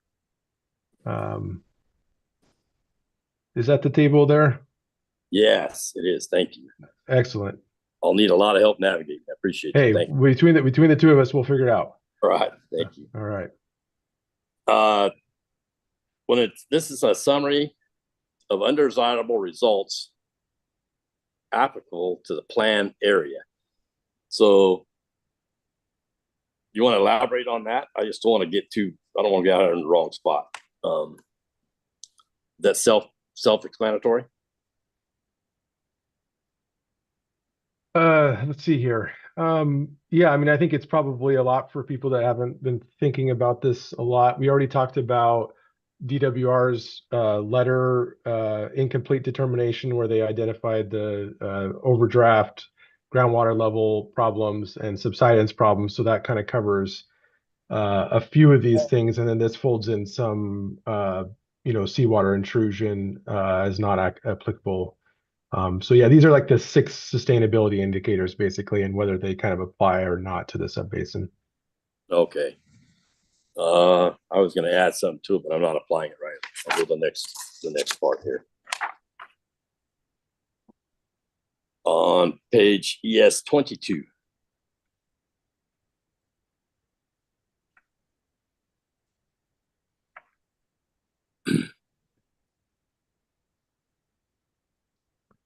So it should just be a couple pages down, Miss Mullen here. I think they just keep scrolling. Yeah. Maybe that one right there. There you go. So the summary of the minimum thresholds and measurable objectives, and undesirable results. My question is, would there be undesirable results for us in the College City Arbuckle area? I'll be more specific of where I'm talking about. It's above the Boston Dam, where I'm saying these creeks come together and dries through Sycamore. I'm always talking about this, usually talk about the same place so you understand where I'm talking about. You understand, Mr. Davids? Above the Boston Dam. Yeah, so we're talking about the Colusa Basin drain above the Ballston Weir, but below the Davis Weir. Is that right? So in that kind of stretch there? Yeah, correct. Okay, sure thing. So would there be undesirable results for us if Funk Slough and Stone Corral did not flow to the Boston Dam. If that water was impounded by the site's dam, would we have undesirable results in that area I'm talking about directly? For groundwater recharge. That's what we're talking about. Yeah, yeah. No, it's an important question, and I think that's exactly the question I was trying to answer with I believe it was impact number impact number 6 in my analysis. So I think I very much highlight, I think quantitatively, even with a range, what the potential impact might be if those streams were to be completely impounded. Now, of course, if they were to run like they have historically, there would be no impact. If they were completely impounded, I'd provide an estimate of what I think the potential impact is on recharge. I agree with your statement. So my question is, if they don't run historically above the Boston Dam, will College City, Arbuckle area have less groundwater recharge from Funk's Stone Corral? Yeah, I guess what I'm trying to say is yes, and I've quantitatively estimated what that might be in impact 6 in my testimony there. In your equation of impact 6 in your testimony, did you specifically look at the alluvial fans of Cortinas Creek, Sand Creek? Well, I can say all of them, but I don't want to get objected to. I can do one at a time or put them all together. But you understand what I'm saying? Did you specifically look at the alluvial fan of Cortina Creek? In reference to groundwater recharge? So I just want to make sure that I'm following here the logic, and I'm doing my best here. So we're talking about Stone Creek, Corral Creek, and Funks Creek watersheds that they're tributary to the Colusa Basin drain. I'm not connecting basically these other creeks, Salt Creek that we looked at on the map, to the site's potential impacts from site's reservoir. Okay. Because those are different watersheds that are not being contemplated to be impounded, by the site's project. Ask the question differently. Let's just do one at a time so don't get confused. The north one is Cortina Creek. It influences and dumps its rainwater into the Colusa Basin drain, and it commingles with Stone Corral and Funk Slough water in the Colusa Basin drain when it's high flows and raining. Is that a correct statement? Yeah. So if the hypothetical is basically we just got 1997 Pineapple Express, all those streams are running. Yeah, you'd have Salt Creek, Freshwater Creek, Willow Creek, Stone Corral Creek, Funks Creek, Salt Creek. I think I said Salt twice. All those creeks would be flowing into the Colusa Basin drain and then flowing down towards the Sacramento River. Your testimony right now was those would only flow together during a Pineapple Express, not during a normal rainfall year of 18 inches or 20 inches? The state's testimony. Sustained. Okay. Would those creeks flow together, Mr. Davids, on a normal rainfall year?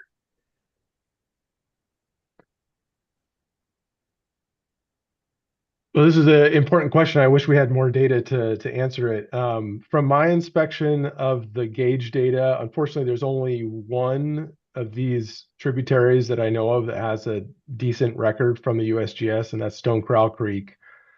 From my inspection of the runoff data from that one gauge, there are years where it doesn't flow at all. So that would be in a drier year like 76 or 77 in the 2-year drought there.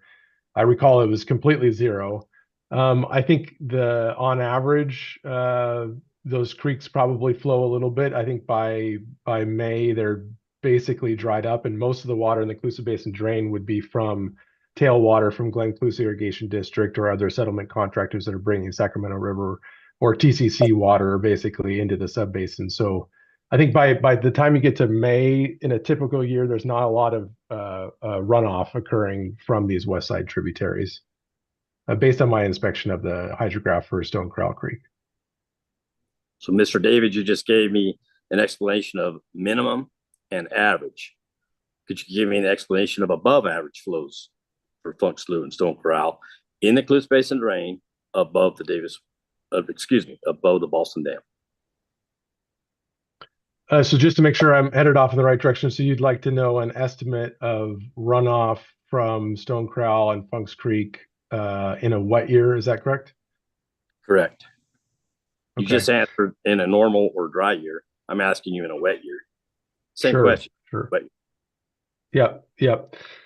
Well, yeah, and this is exactly why Mr. King pulled up a document talking or contemplating damming some of these watersheds, because storage is just so critically important. Because in the wet years, when it does rain, these streams can run quite a lot, but it moves through the system very quickly.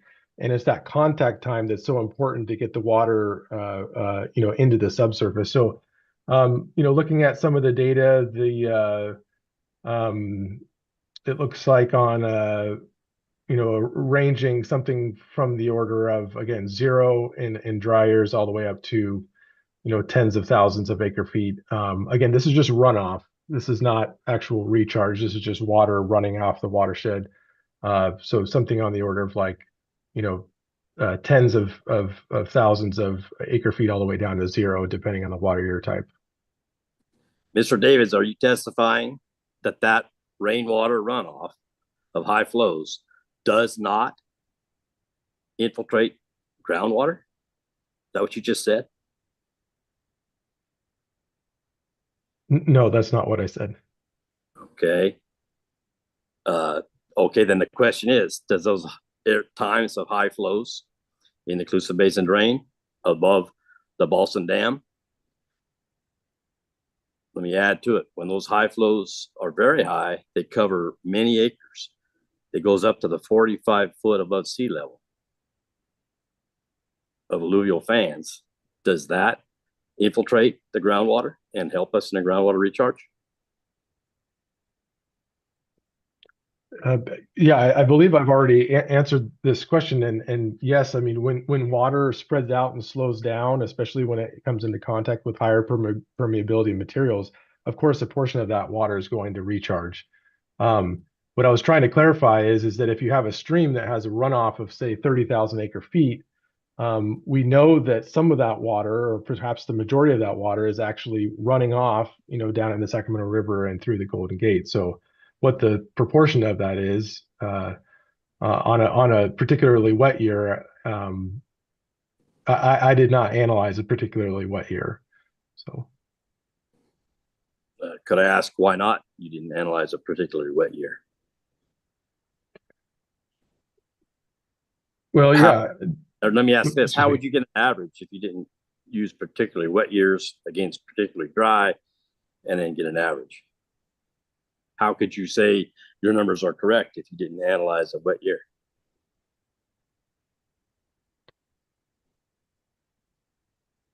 I guess what I mean by that, let me see if I can rephrase what I mean by what I said. I didn't look at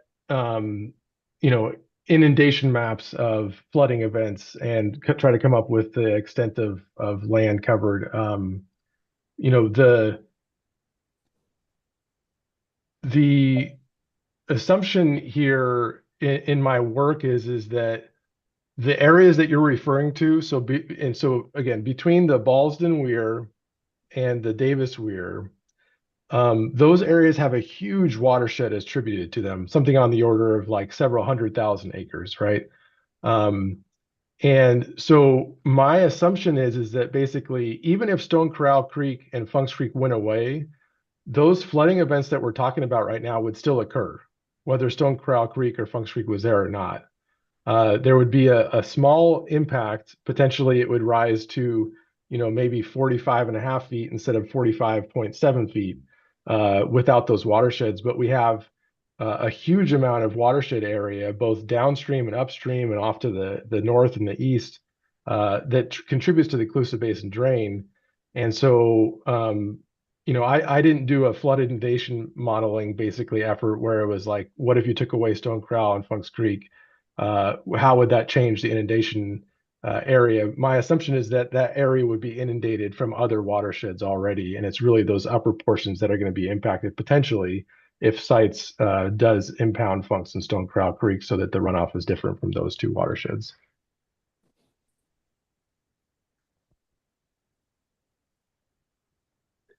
So you did not study that direct area of Cortina, sand, salt, dry slough, sycamore slough in the Cluse Basin drain above the Ballston Weir. You did not include that really in your study.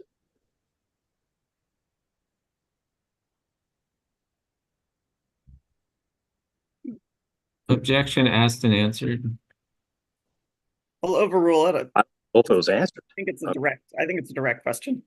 Yeah. Well, yeah, the trouble is that, you know, the way a watershed works is they're cumulative. So when you say above Ballston Weir, of course, Stone Corral Creek and Funks Creek, which is what I was focused on, is above Ballston Weir. So in that sense, yes, I did. Did I include all of the other watersheds once Stone Corral Creek and Funks Creek hits the Cluse Basin drain? No, I did not. Again, the assumption is that those areas would be inundated during flood events from other portions of the watershed anyways. Okay, I'll same area, so we understand, same watershed, same area.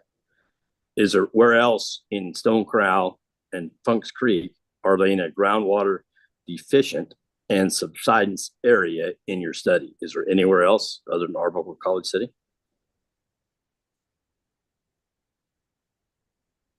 I'm sorry, could you ask that one more time, Mr. Ornbaum, just to make sure I understand the question? We know what we're talking about, the area I'm talking about. And that's the watershed. And Funks Creek and Stone Corral goes to the watershed above Ballston Dam. And that area is in a groundwater deficiency at this time, and it has subsidence. This direct area I'm talking about. Is any place else in your study have subsidence and groundwater deficiency equivalent to Arbuckle and College City below Funks Creek and Stone Corral?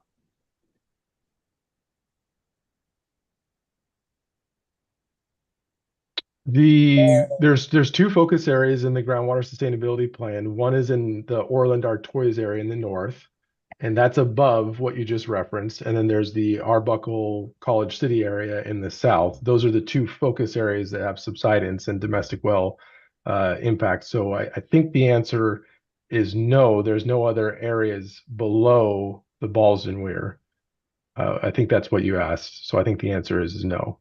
So the question was, did you study it specifically when you did your presentation, before you presented your presentation?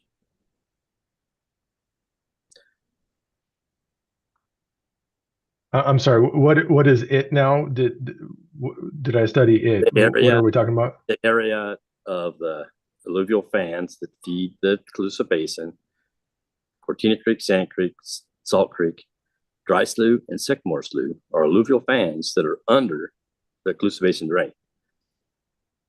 Those areas directly above College City are in a groundwater deficit and have subsidence. Funks Creek and Stone Corral feed that direct area above the Ballston Dam. Did you do no specific studies on that direct area?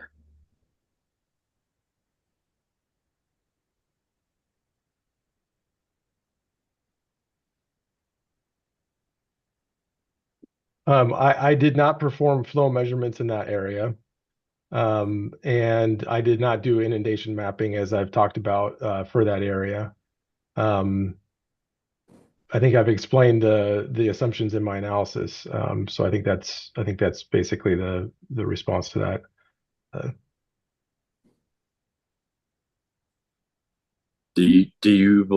Should you have, if it's in the worst area in this watershed, the most deprived area for water, shouldn't you include it in your study of your soils map or of your water flow coming from Funks Slough and Stone Corral? Why would you not include the worst part of the area?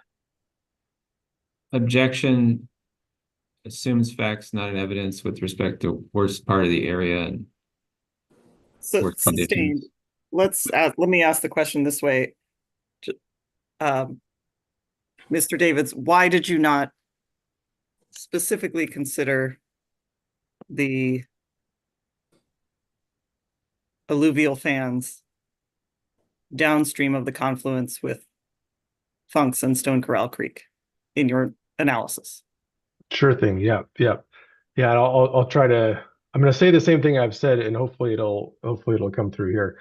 So basically, the Colusa Basin drain watershed is several 100,000 acres. I don't know off the top of my head. I know the subbasin is 723,000 acres. The drainage area might be something on the order of 500,000 acres for the Colusa Basin drain. It's a good chunk of the Colusa Basin.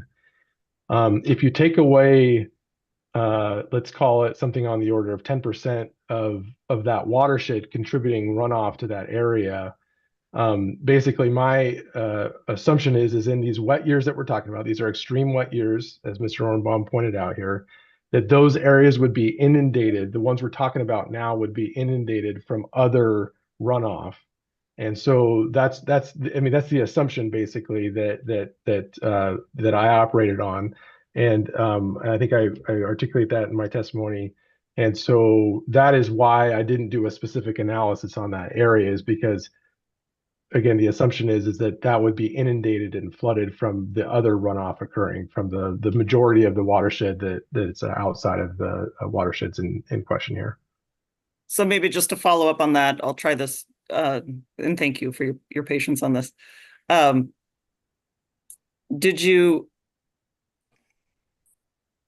you confirm that you did not attempt to quantify any change in groundwater recharge in the Colusa Basin drain because of that would result from impounding Stone Corral and Funks Creek? Yeah, good question. So impact, I think what we're talking about again is impact 6, and that's the potential decrease in recharge from Funks and Stone Corral Creeks prior to them reaching the Colusa Basin drain. So that's the reach basically. Again, the Colusa Basin drain. Well, let me pause there, Ms. Kinsey, to make sure that I answered your question. I think. Well, my question was the opposite. You did not specifically look at impacts after the two creeks reach the Colusa Basin drain. That's correct. I just want to make sure that was my understanding of what you have been saying. Wouldn't verify that. That I will turn things over back to you, Mr. Ornbaum.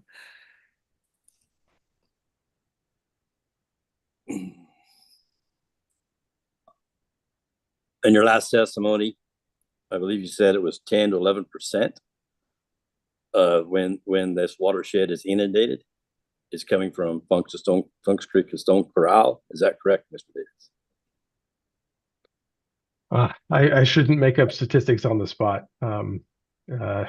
So that was a very rough approximation. I would not take it to the bank, but it's maybe something on the order of that. Then is it fair to say, again, the same area? I don't have to keep repeating it. You know, the Cortina Creek, Sand Creek, Salt Creek, Sycamore Slough, and Dry Slough, those alluvial fans. If we lost 10% of the water coming across there on high flows, on medium flows, on low flows, there would be none. If we lost 10%, and that 10% was equal to the water coming from Funks Slough and Stone Corral, would not Arbuckle College City area lose a portion of our groundwater recharge above Ballston Dam?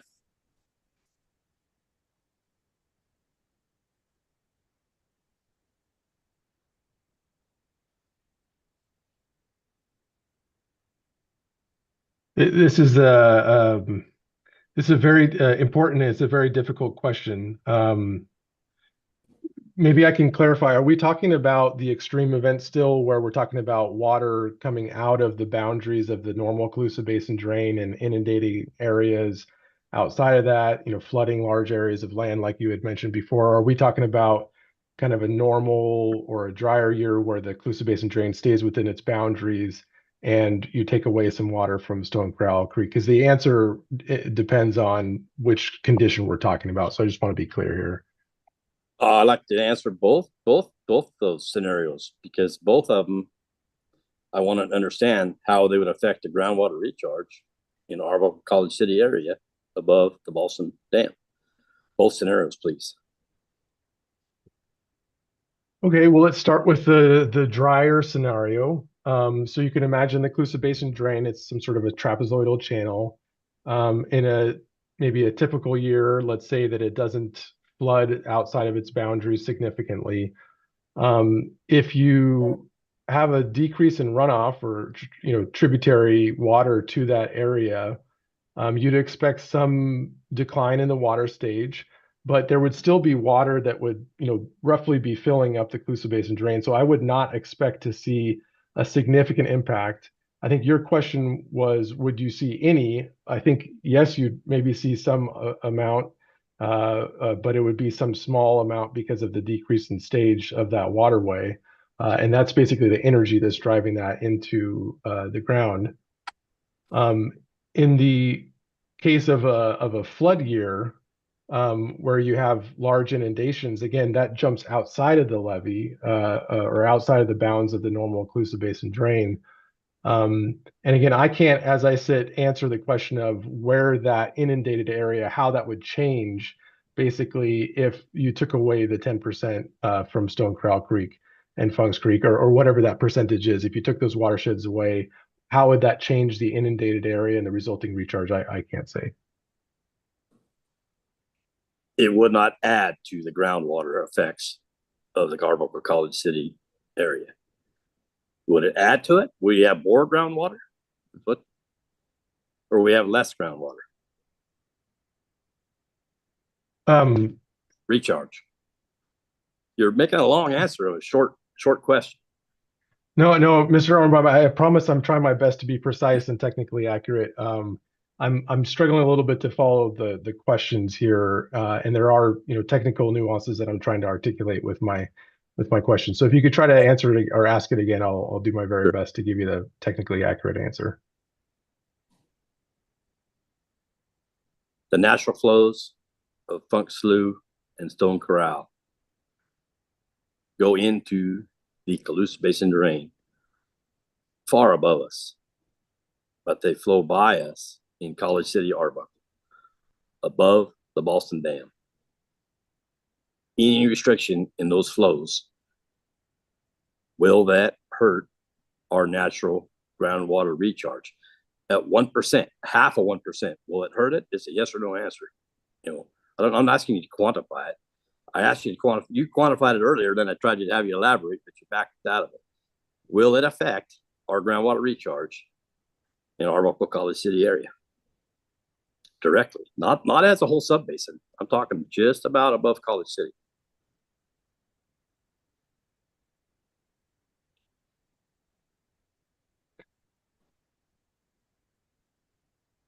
I think if you hold the whole world static and you play the hypothetical that you just played out, yes, of course there's going to be some impact. If the water that was held, though, behind the reservoir is actually used locally in lieu of pumping groundwater, the impact could actually be a positive impact. So again, I'm not trying to play games here. I just want to make sure that we look at both sides of the coin of reality here. So in the hypothetical that you just presented, you hold the whole world static and somehow you disappear that water altogether. Yes, I think I've already testified that would have an impact to Mr. King and to you as well. Do you understand that groundwater recharge in that direct area we're talking about today, we don't pay for? It naturally comes with Mother Nature. She naturally gives us groundwater recharge. Is that be correct? We don't pay for it. It comes naturally.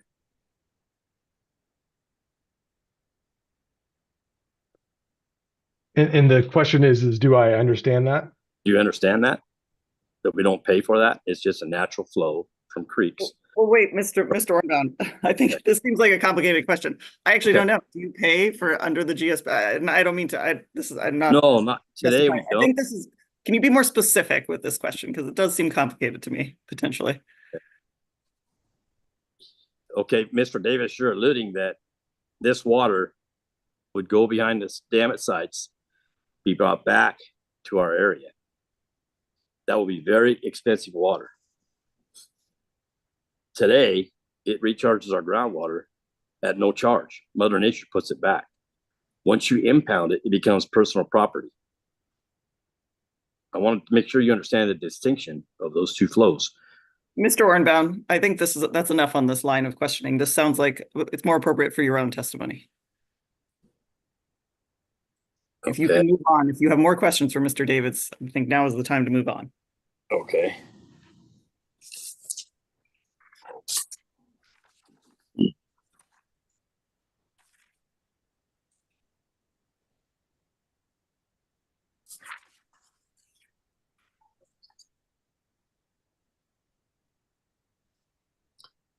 On chapter 3 in sites 142, chapter 3, page 10, 310.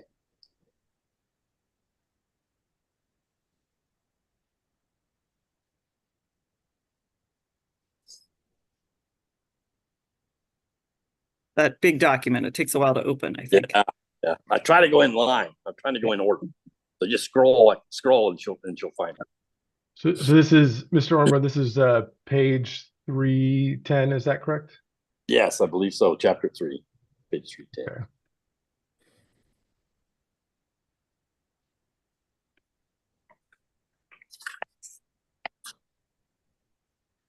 I think I'm learning you should never be associated with a 4,000 page document. Maybe that's takeaway number 1 from today. So I didn't sleep last night, Mr. Davids. Okay, 310. Oh, there we go. 3.5. Yes, that's it. That's it.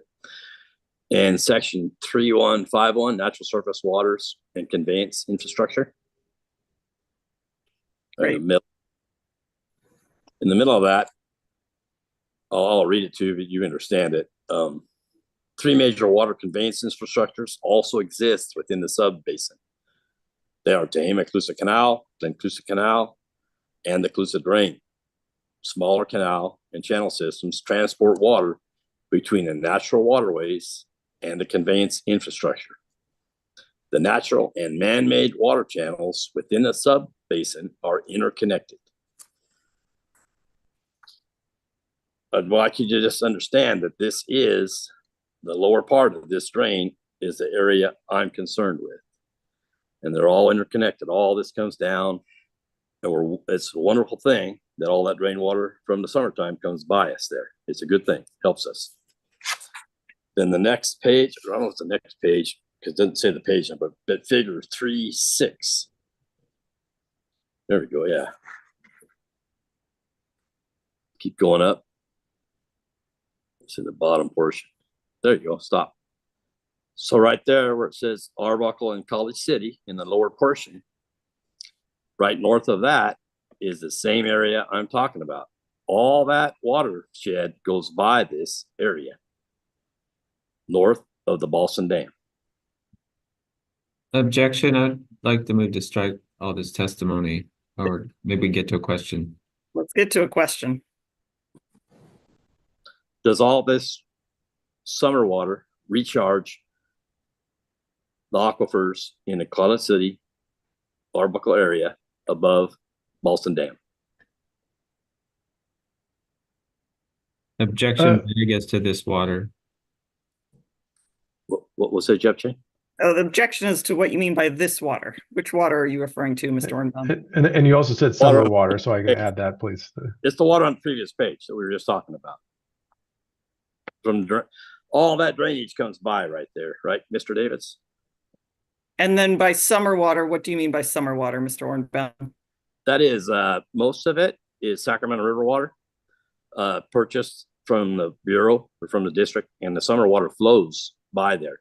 My point is, if that summer water helps our groundwater, then so does the winter water help the groundwater.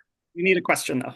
Oh, okay. Does that summer water, Mr. Davids, help our groundwater recharge in the Arbuckle College City area north of Ballston Dam?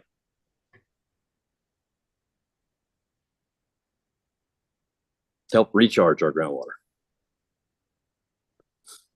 Well, there's two ways that surface water, and I promise I'm answering your question, but again, just things can be complicated. So there's two ways that surface water can help recharge the aquifer. One is that people would use that surface water instead of pumping groundwater. So that's in lieu recharge. So yes, there's a benefit from that summer water that you refer to in that sense if people are able to use it instead of pumping groundwater. And the second is that if that water actually seeps through the ground past the root zone and down into the aquifer, then that's direct recharge, and that's also a benefit. So in those ways, the water, whether it's wintertime or summertime, can end up being either direct or in lieu recharge. I guess in lieu recharge doesn't happen in the winter, so I'll take that one away. But direct recharge. The question then, Mr. Davids, is the summer water and winter water recharge to groundwater? If the water elevations were the same, would it be equal for groundwater recharge in the winter months or the summer months? That the ground doesn't care what month it is.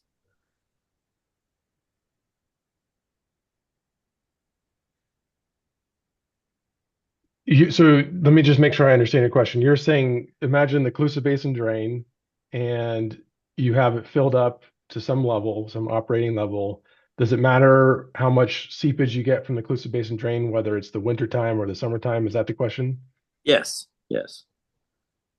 Seepage or infiltration to groundwater. Right. As long as there's two things that control the flow through a channel like the Colusa Basin drain. There's the geologic properties of the drain itself. And as you pointed out, that shouldn't change from the winter to the summer, although it can because of scouring and that sort of thing. But let's just assume that that's equal. The other thing is the amount of energy that's pressing that water through that geologic material. And as long as the groundwater levels adjacent to the channel are really low, like maybe 100 or 200 feet deep, it doesn't matter whether it's winter or summer. If those groundwater levels are high, such that in the winter they're so high that the energy decreases in terms of what's forcing that water through the geologic material, why then, yes, the winter could be different than the summer. Hopefully that makes sense. Okay, with that question, now I have another question then. We're going to take a theoretic, let's just take a number, say it's 5 foot deep. The water's 5 foot deep. How many pounds of pressure are underneath 5 foot of water? Pressure pushing in, down at the bottom of it. How many pounds of pressure on the bottom of 5 foot of water? I'm surprised that we're talking about this, but every 2.31 feet of water, you get 1 pound per square inch. There you go. That's because water weighs 62.4 pounds, and if you stack 2.31 feet up above that, that'd be 144 pounds spread out over 144 inches, which is 1 square foot. So that would be 1 psi by definition. Thank you. So if the water was 15 feet deep, the pressure would be 3 times higher. It gets higher and higher. The higher the water goes, the more water infiltrates into our groundwater. There's more pressure. And I don't think you agreed with me right there. You were saying it's moving faster, so it wouldn't infiltrate as much. I think that's what you just said. I disagree with that. Do you have a question, Mr. Ornbaum?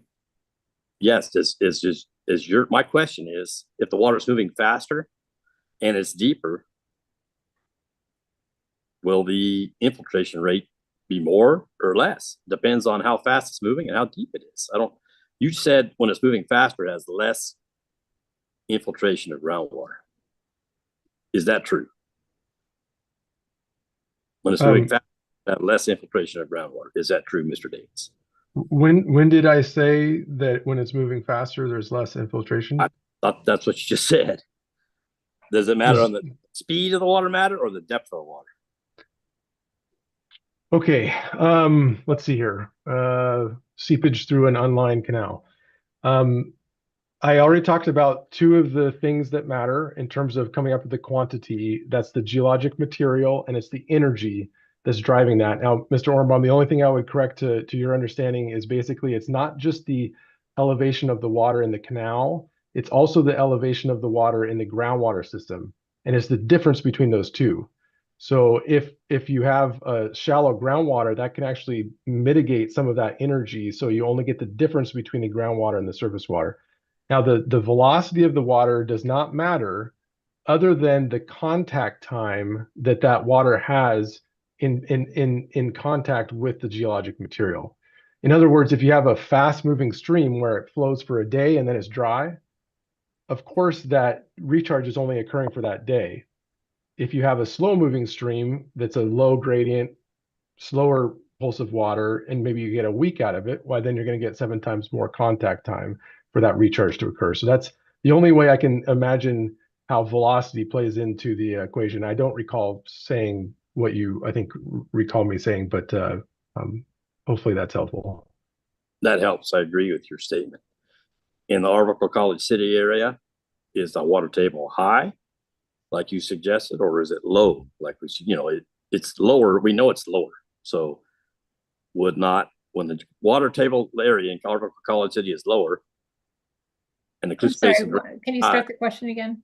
yeah, in Arbuckle College City area above Ballston Dam, the water table area is lower today. We know this. If the Cluse Basin drain ran higher than normal, we would have more than normal groundwater influence from the Cluse Basin drain on our groundwater. Objection. I move to strike again. There's no question. Sustained. Mr. Ornbaum, make sure we have a question here.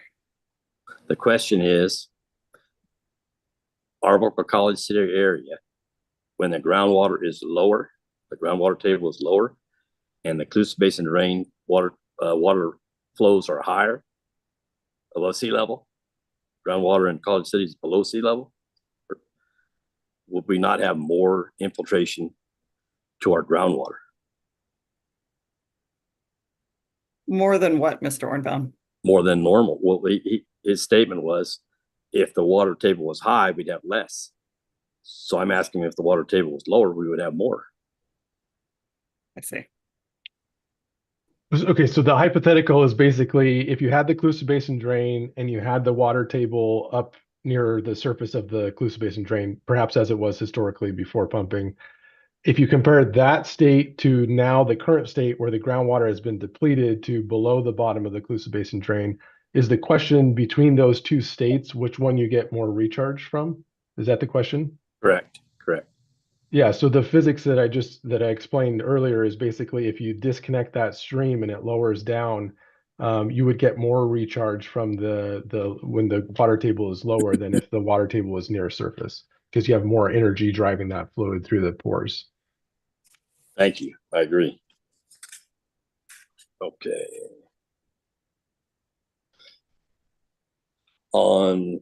Just keep scrolling. So chapter 3, page 313.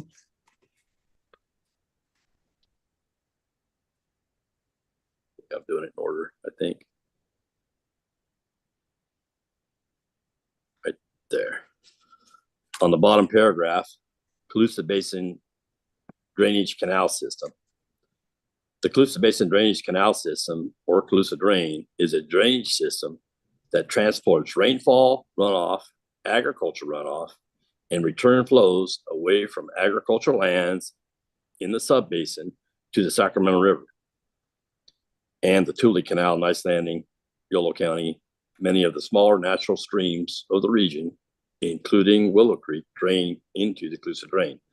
Some of the water within this drain is captured and reused before being discharged in the Sacramento River. And then next page, please. Oh, sorry, to go to 315. Sorry, 315. Skip a page. There you go. So in those streams on the bottom there, it shows Funks Creek and Stone Corral. So these creeks do flow by above Ballston Dam in the Cluse Basin drain. Is that a yes or no? Do those creeks flow by in the Cluse Basin drain? The question is above Ballston Dam.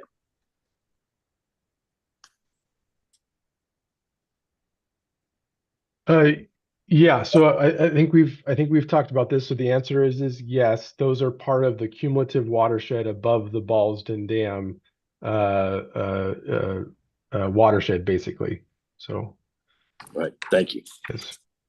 They just want to make sure we're counted here. It didn't seem like we were counted in your presentation. Now we're on figure 3.9. You just keep scrolling.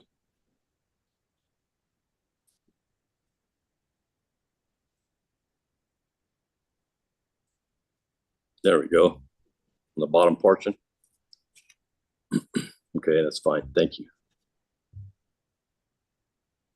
Mr. David's north and east of Arbuckle in College City, east towards the Cluse Basin Drain.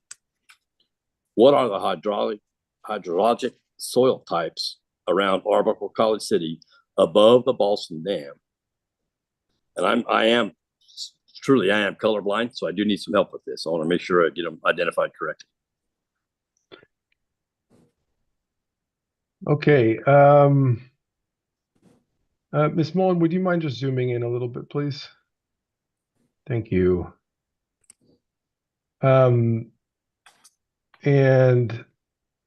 let's see, I'm trying to remember from this map that Ballston Weir, of course, is not It's pretty from easy. College City, Mr. Ornbaum from College City.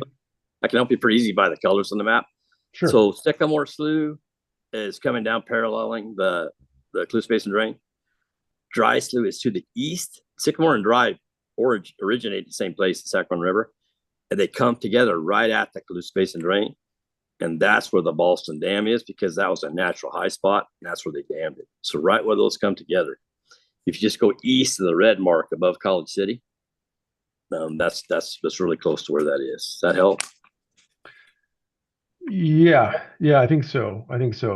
So basically it's just northeast of College City on the Cluse Basin Drain, is that right? Yep. There's sort of a place where it's pretty much going north to south, and it jogs a little bit west. It's right there. It's right there. Perfect.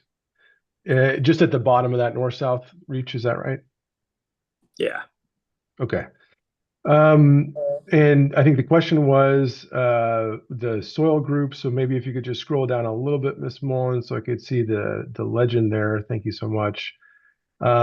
So the soil types in that area are C, which is kind of the green, I guess the light green. We have some D, which is the I don't know, darker blue, let's say. Then we have CD, which is kind of that cyan mix of green, blue. And we have some B, which is the orange. And then we have a little bit of A, which is the red. I think all four of those different soil types are kind of in that general area that we're talking about.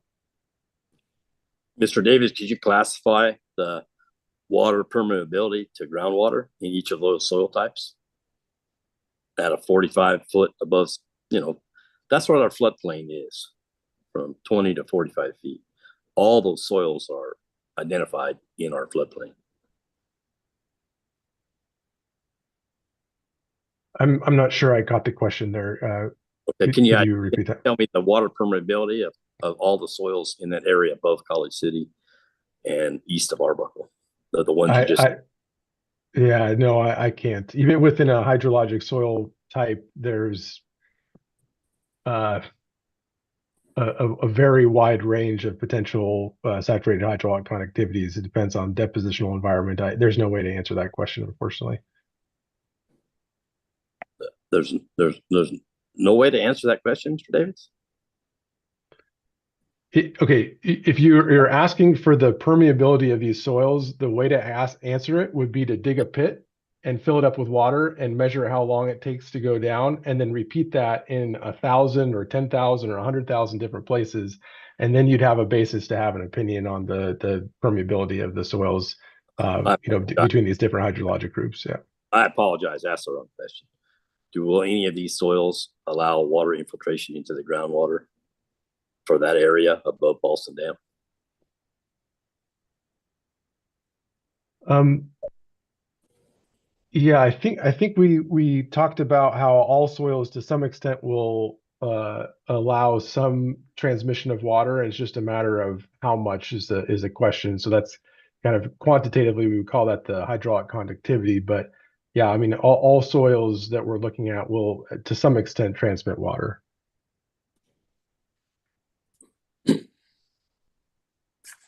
Okay. So I'll ask the same question again in reference to this map. Mr. Davids, can water in the East Exclusive Subbasin flowing over these soils contribute to groundwater recharge artificial area above Boston Dam? And so please, as a yes or no.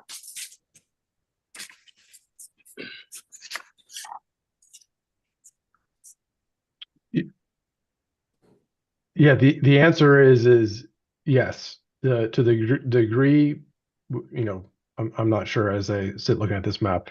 It might be helpful to look at figure 318, which is the SAGB map, which is actually more intended for, I think, the line of questioning that you're getting at in terms of the suitability of soils for recharge. That might be a good one to look at. Sure, let's go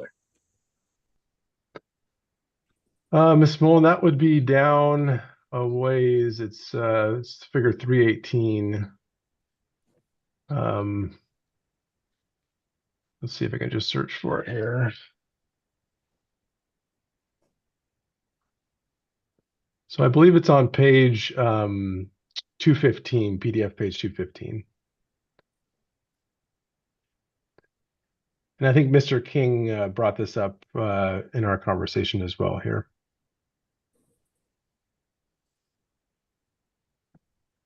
Well, the colors are much the same, aren't they, from the map we were just looking at? I mean, different colors, but the same definitions, huh? Well, I mean, let's it might be helpful to, could you scroll up? Well, first of all, Ms. Mullen, maybe we can spend a little bit of time on the legend just to make sure we have a good sense of things. So let's look at the legend. So the gray and blue colors are kind of like the excellent to moderately good. And then the pink to purple colors are moderately poor to very poor. So maybe we could scroll back up now. And what I'd like to do is kind of follow the Colusa Basin drain all the way from Stone Corral Creek, if we could go up. Actually, I'm only worried about Arbuckle College City is where I'm worried about. You don't have to do it above that. Let's focus your response, Mr. Davids, on the question here. Sure thing. But it's apparently coming with respect to that area. Yeah. Yeah, so basically, if I follow the Colusa Basin drain, it flows through very poor, which is the purple, and then it touches poor, which is the pink. And that's basically what soils it goes through from this map here. I mean, it is the low spot of the basin. So from a depositional environment, it's going to have all those clay soils, basically, is where those would be dropped. And so all else being equal, the clay soils are going to have a lower permeability than the gravels and stuff that you see off to the west up near Arbuckle from those watersheds, like we were talking about the Salt Creek and that sort of thing. So if we could scroll down a little bit so I can see I've got the map here too. But, so some of the area is excellent above between Arbuckle College City, right north. Those fingers of the creeks. I'm going to object as the vague. I'm colorblind. I'm having a hard time saying what color it is. When it says excellent on the map. Which area, maybe it can be, Mr. Ornbaum, if you can be more specific about which areas you're looking at, because of course all the colors are on the map, which is challenging. Okay. And on the bottom left, it says excellent for groundwater banking. The top left, excellent. I'm sorry, one more time, Mr. Ornbaum. On the bottom left, on the soil agricultural groundwater banking index with assumed deep tillage modification, the top left of that summary shows excellent. Is that color above College City to the north and a little bit to the west?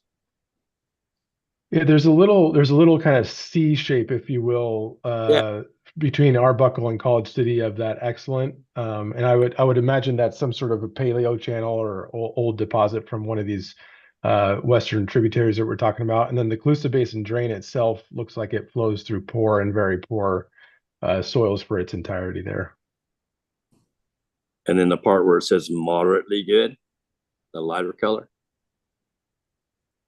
Is that right by College City? Yeah, there's a portion of the moderately good that surrounds College City there, and then as you head off towards the east, towards the Colusa Basin Drain, and just for context, the Colusa Basin Drain is the dark or the blue watershed flowing to the northwest, southeast, to the east of College City there. So here's a question on that map where it shows excellent, good, moderately good, all different soils of infiltration of water. Do you know where the high water mark is for the Colusa Basin Drain? It's about 45 feet, but delineation on this map, do you know where it would be if it would cover those soils is the question. With the high water soils. I do not. You don't know, okay. All right, let me see. Let's go back to where we were so I don't get lost. Maybe. About figure 310 of the geological map.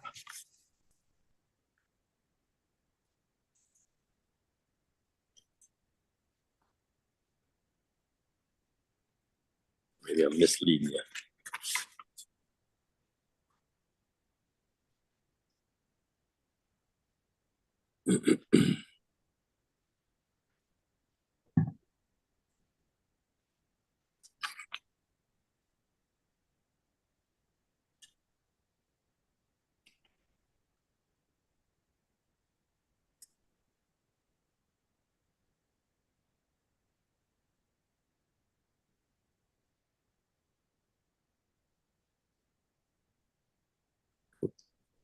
This figure you were looking for? Yeah, a little bit more at the top of the map for the index. Oh, there you go. That's good.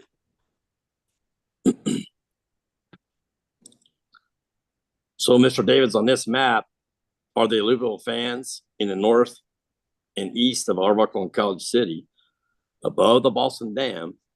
Are they where surface water can flow into groundwater?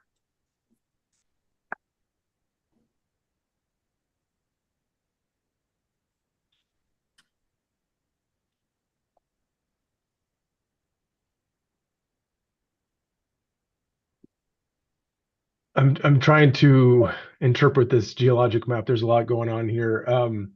We're talking about the same area that we've been talking about the whole time, right? The Colusa Basin Drain down near Arbuckle and College City, correct? Yeah, between Arbuckle, College City, and Colusa Basin Drain, at the influence with Cortina sand, salt, and the influence of sycamore and dry slough. It's all right in the same area. That's where those soil types are coming from. So in these, where it shows us alluvial deposits, basin deposits, landslides. And you can see how close they are to the Colusa Basin Drain with the colors there. So directly north of College City, above the Boston Dam, are there alluvial fans at the Colusa Basin Drain?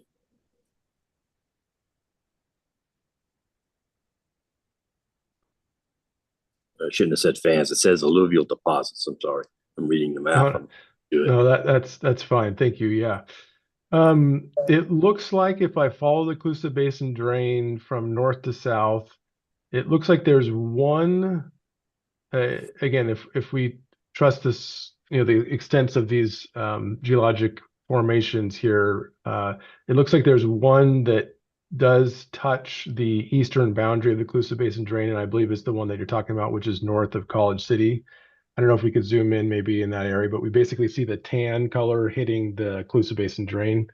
Is that what you're referring to there, Mr. Ornbaum? Yeah. How that was formed is actually it is sycamore slough. So they didn't want to cut the drain through the slough; it was too high. So that's why that's produced there. But there are alluvial fans going under the Colusa Basin Drain on both sides at this area above College City is what I'm asking you. Is this true? There are alluvial fans on both sides. One's called a landslide, but it's alluvial fans. Those creeks are coming down there. Mr. Ornbaum, let the witness answer, please. And if we need to zoom in, we can, Mr. Davids. Just let me know. I appreciate that. Yeah, if we could zoom in on, because the question is I think I've just testified that there is the Sycamore Slough alluvial deposit that's coming off from the east is touching the Colusa Basin drain. If we could zoom in on the Arbuckle College City area, Ms. Mullen, that'd be great. Maybe like, yeah. Okay, so and it's a little bit hard to tell the yellow that's on the other side. I think what you're saying is that there's yellow coming from one side from the west, there's the tan coming from the east. So are there these deposits on both sides? It does appear that the yellow is a landslide, a quaternary landslide, if I'm reading that right. It might be Modesto Formation, though. It's a little bit hard to tell. I would not classify either a landslide or Modesto Formation as alluvial deposits, though. So those would be the tan. So those are just on the east side of the Colusa Basin drain here. I mean, they are on the west as well, but they're not touching the Colusa Basin drain, correct? They're not touching it in this picture, but the effects of high water are above those areas that you're looking at. It's in the floodplain by far. It's way into the floodplain. Even not even flood, you can still use all the roads, and this will be flooded. Objection. Move to strike. Sustained. This is not your chance to testify, Mr. Ornbaum. Do you have additional questions for Mr. Davids? Yes, the yellow area, does it go underwater during high water in the Colusa Basin drain?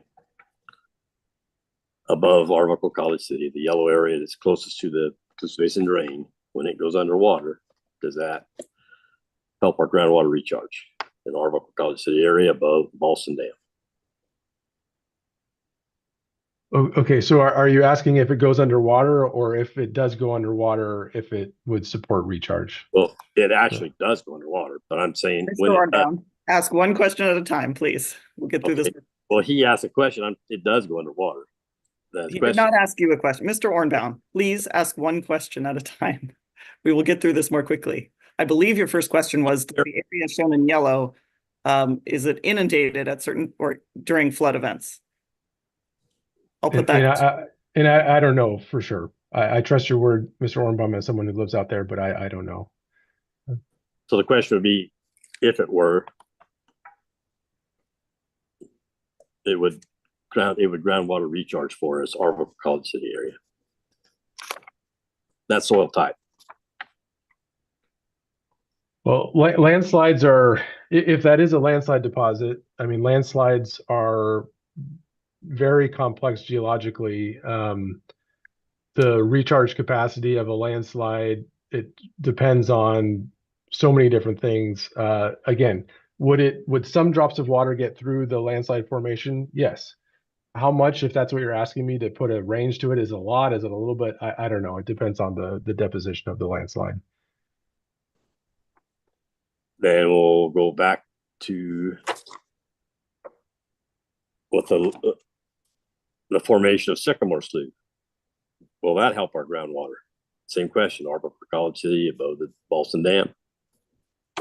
When there's water in the basin drain, those soils allow infiltration of groundwater. Objection vague. What is sustained? Mr. Ornbaum, which area, I'm not following your distinction as to which area you're now referring to as opposed to what we just talked about. I'm not good with colors, but if you go straight up from College City, cross the Colusa Basin drain, the blue line. Yes. That is Sycamore Slough. It parallels the drain. I'm asking if that soil type allows for water infiltration to the groundwater.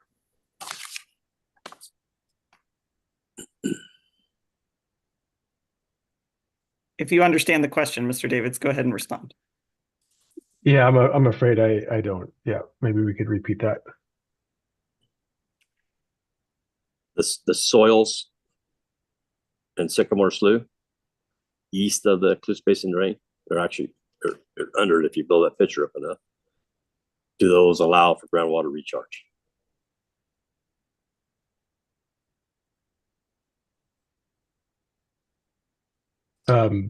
Yes, I think it's the same answer. I think that I've given a few times here, in that yes, some water would move through those geologic materials. Do I know how much? No, I don't know. It depends on depositional environment depends on energy driving that flow. But yes, water would pass through that. That's correct. Okay, if we go, the next slide would be 313.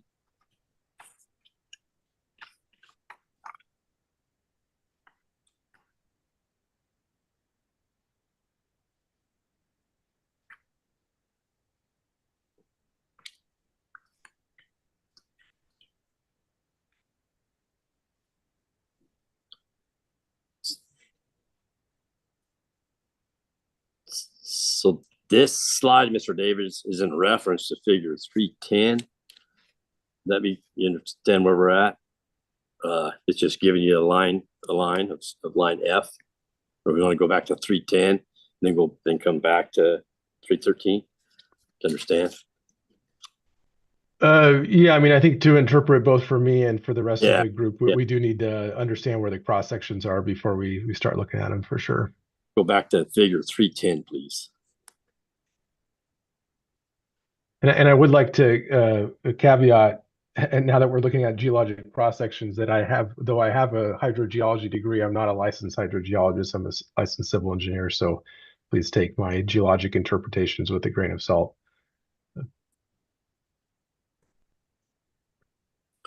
So on this map, can't really see it. Yeah, cross section F appears to be running north to south from Arbuckle in the south up towards Orland in the north. Yeah. And then is it G is going across right below College City? G is the dash line just below College City. Yep. So the G prime would be running from, I don't know, maybe the Salt Creek watershed off on the west over towards the Sacramento River on the east there. Yeah. So just to clarify, the line F and line G they're almost perpendicular to each other. Do I have that? I'm looking in the right lines. Exactly. Yeah. And F would be the one running north-south and G is the one running east-west. Understood. Thank you. So if we go back to 313, so we know what we're talking about.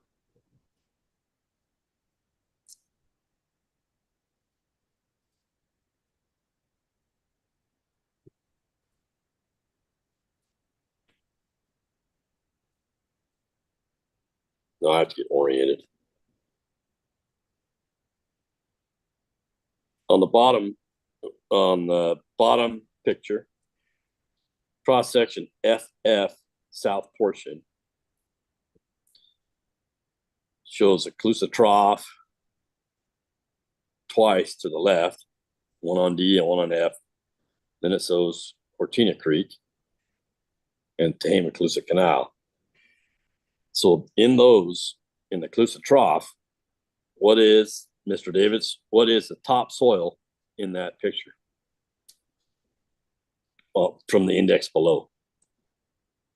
We probably need to zoom in, I assume. Yeah. Scroll, you need to see farther down to see the index. Because we just need the bottom picture anyway.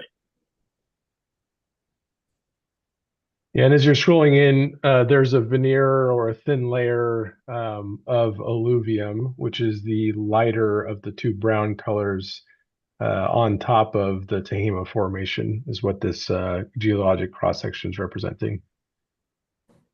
So, Mr. Davids, is alluvium soils good for water permeability for groundwater recharge? In the same area, I'm over and over the same thing, right above the Balsam Dam, north and east of Arbuckle College City. The question is alluvium soils, are they good for groundwater recharge? Do they allow more or less groundwater recharge? Mr. Ornbaum, let him answer the question. You have to give your witness a chance.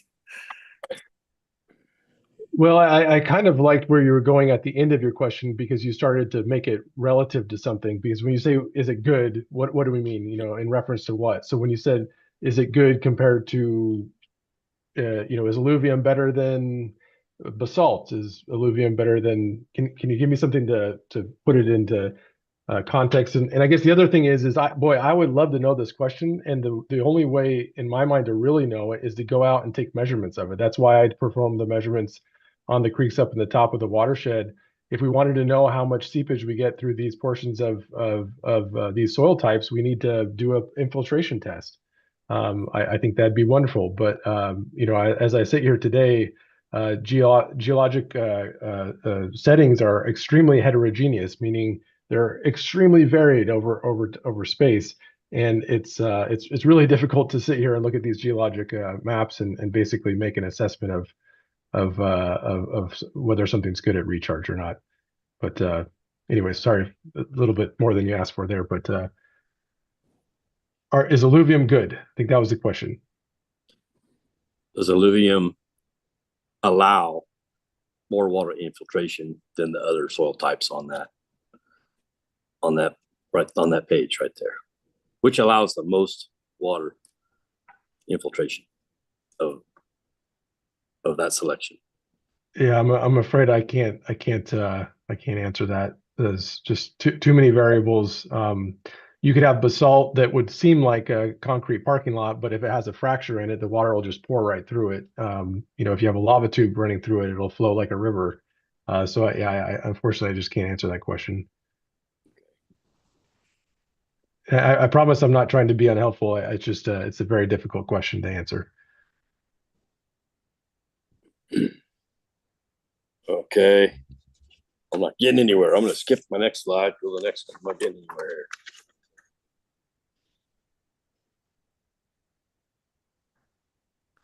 Well, you can look at slide 316 or figure 316.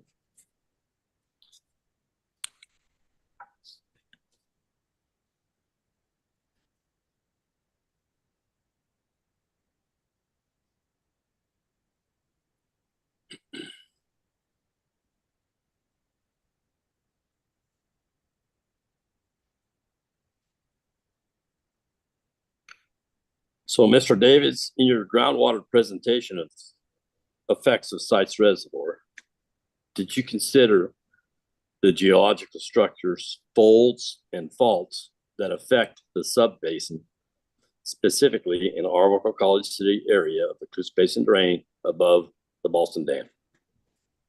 No. Thank you.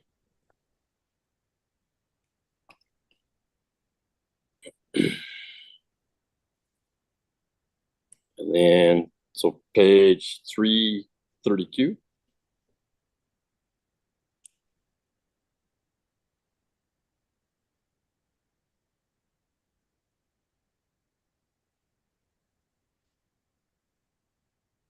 Right. No. I saw it. There you go. Right. That's fine right there. Under the heading of faults. Faults may affect groundwater flow by bringing geological materials with different hydraulic properties into the contact across the fault plane, or by fracturing the materials, which can either increase or decrease permeability, depending on degree of fracturing and other geological processes, such as mineralization active within the fault zone. The fault might therefore act as a boundary or barrier, affecting lateral flow of groundwater between adjacent areas, and might act as a conduit, allowing vertical or lateral flows within the fault zone. The faults that are analyzed as part of this report include the Zamora Fault, Willows Fault, Corning Fault, Black Butte Fault, and Pasquinta Fault. These faults are shown in figure 310 and discussed. Mr. Davids, did you consider the adjacent areas of these faults in Arbuckle and College City area of the Coos Basin Drain above the Ballston Dam?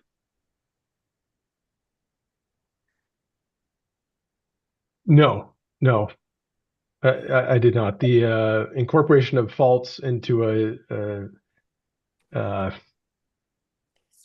really any geologic investigation is riddled with complexity and is far beyond the scope of what I've done here.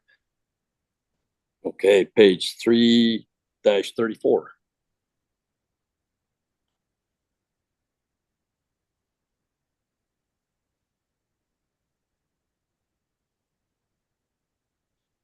Right at the top of the page is what I'm looking for. Thank you. I'll just read the top paragraph. Zamora syncline, if that's how you say that, is located in the subsurface east of Arbuckle, Coosa County, extends into Yolo County. The Zamora syncline has no topographic expressions, which means the thickness of post-Cretaceous sediments, including the Taymant Formation, is greater along the axis of the syncline than of the limbs. This means the aquifer thickness is greatest along the axis of the syncline. The effects of Zamora syncline on the older Cretaceous formations can be seen on Figure 316, where the elevation of the tops of the Cretaceous formation is suppressed west and south of College City, Coosa County. Mr. Davids, did you consider this, the connecting to the Cretaceous formations in Arbuckle, College City area above the Boston Dam when you gave your presentation?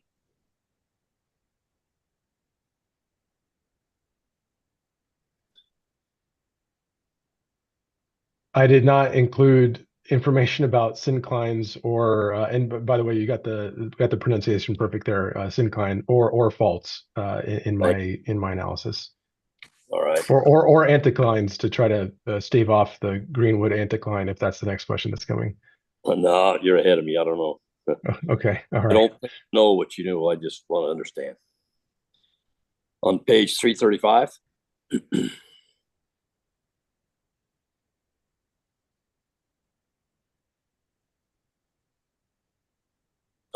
on 3.1.8 basin boundaries for the PMBs, Department of Water Resource 2016 and 23 CCR codes, the lateral basin boundaries can be defined as geologic, hydrologic, and structural features that significantly affect groundwater flow. The lower boundary of the Mr. basin. Ornbaum, I think it would be more efficient if you simply asked the question, and then if we need to, we can refer back to the text. That's better for me. That's better for me. Great. Thank you. Mr. Davids, on the basin boundaries, did you take this into consideration for groundwater recharge in the Arbuckle College City area of Coosa Basin Drain above the Boston Dam?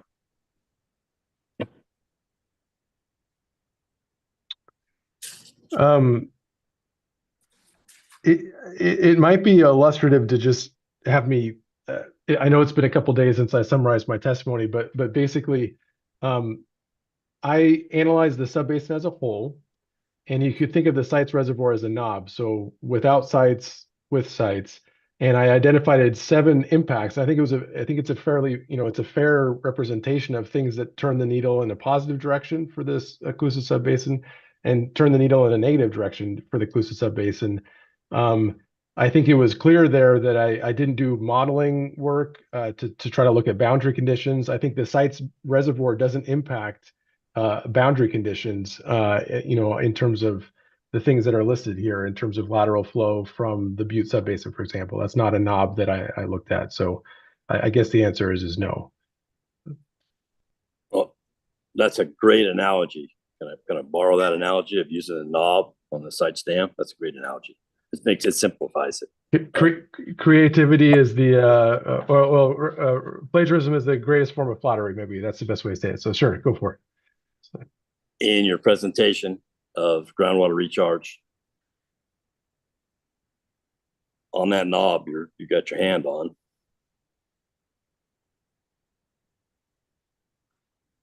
how much application of pressure was exuded for financial feasibility, because the water behind the dam is very expensive. Objection begged. Oh, I'm sorry, Mr. Orban. No, I'll read it. I'll make it more correct. In your presentation, did you have any financial feasibility studies in your presentation?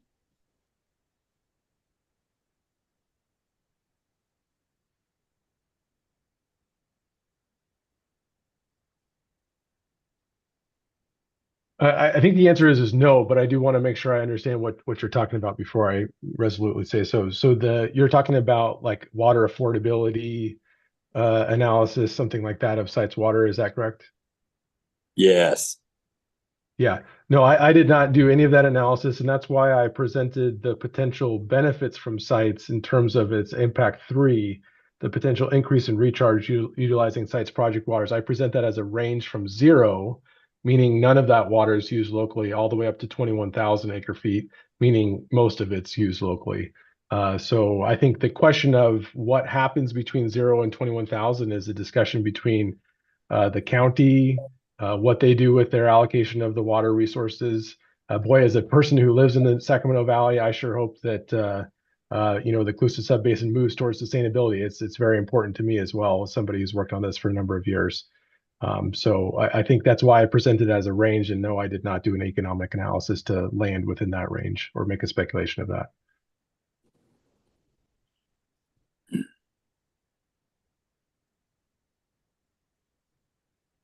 I don't know how to redirect his question.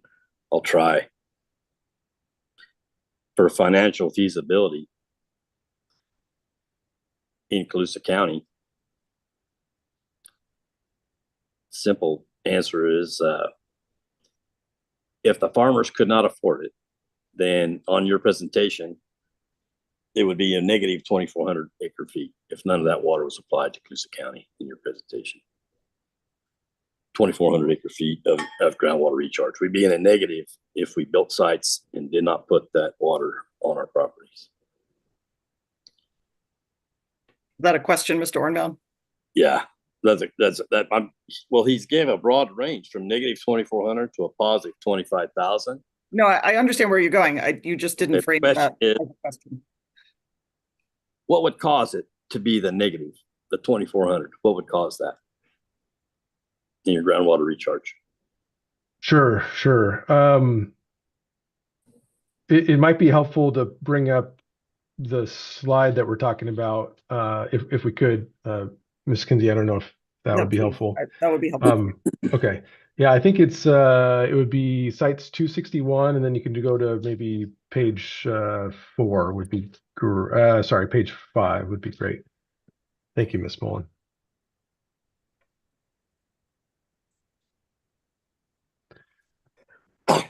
Okay, so Mr. Ornbaum, is this the math that you're talking about here?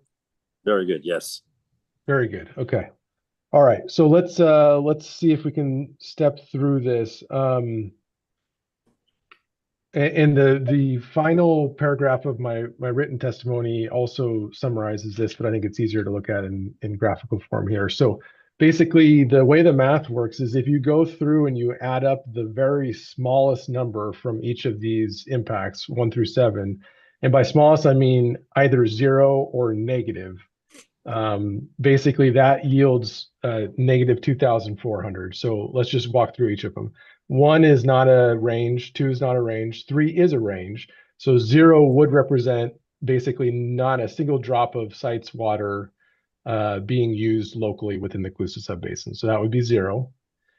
And so if you add up 5,100, 50, 2,400, 0, negative 20, negative 1,700, negative 1,040, which means that the creeks are dry down to the confluence of the Colusa Basin drain, and negative 5,300, which means that not a single drop of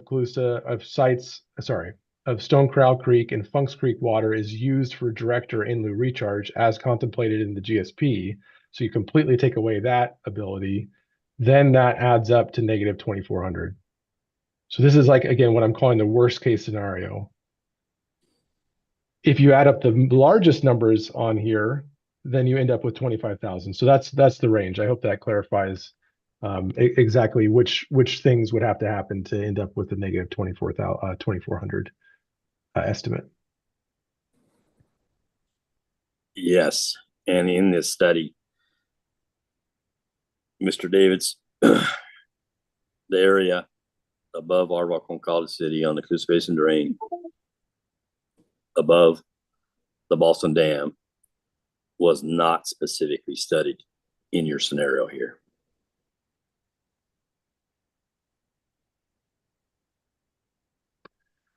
And we talked about the assumption for why that wasn't specifically analyzed, and that is because you can see the huge, vast watershed above the Colusa subbasin that's not the two small watersheds highlighted in the blue or cyan color that would still cause that area to inundate. And so the assumption was that there would not be an impact down there.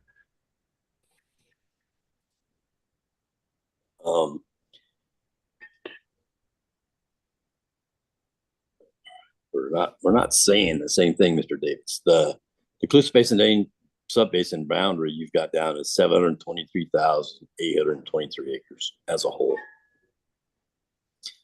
That's just, I'm looking at your page, I'm reading it, on page 3. Sure. Okay.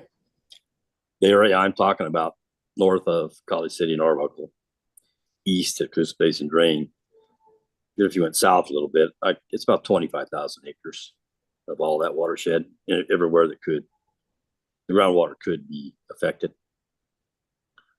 I don't know how what the study you have could be correct for my direct area if it wasn't taken into consideration.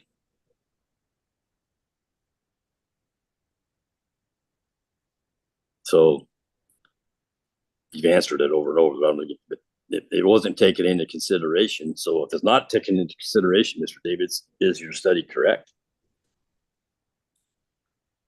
You're making assumptions, Mr. Davids. I'm going to object as to argumentative and move to strike all the testimony. I still didn't hear a question. Sustained, Mr. Ornbaum. Let's move to a question. I think this line of questioning you have thoroughly explored.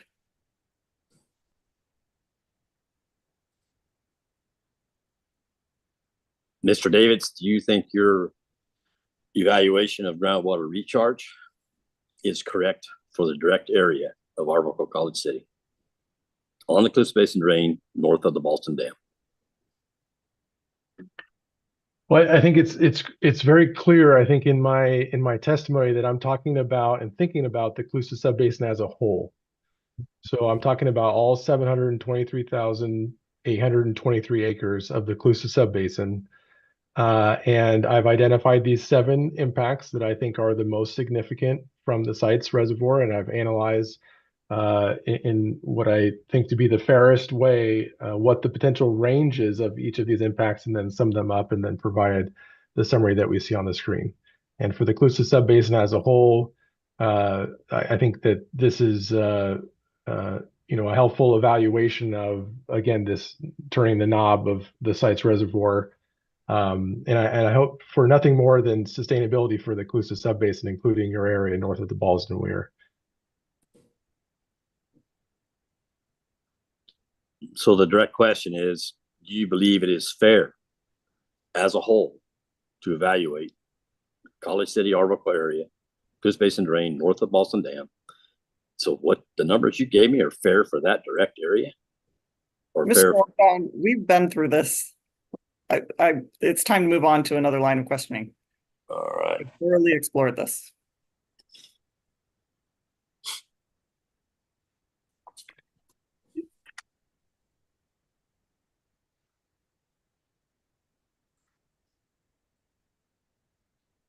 On figure 3-18.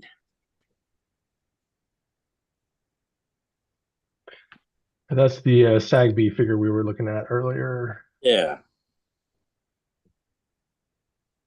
And this is sites 142 again, Mr. Ornbaum. Yes. Everything I've got is associated with that. Yes.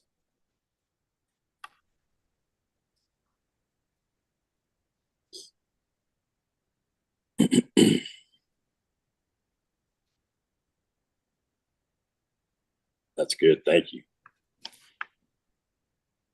Mr. Davids, in this figure 318, can you identify areas of excellent groundwater banking in the area north and east of Arbuckle and College City to the Colusa Basin Drain?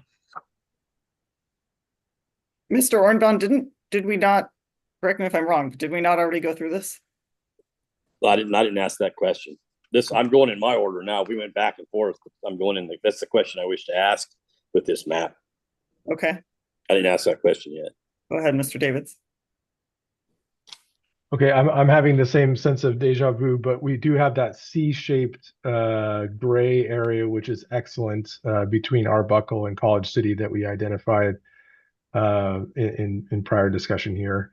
There's also some gray areas to the west of Arbuckle associated with some of these intermittent streams coming out of the coastal range. Those are the main gray areas that I can see in this portion of the subbasin. I think there's also some up in the north by Orland from the Stony Creek fan, but that's it for down here in the south by Arbuckle.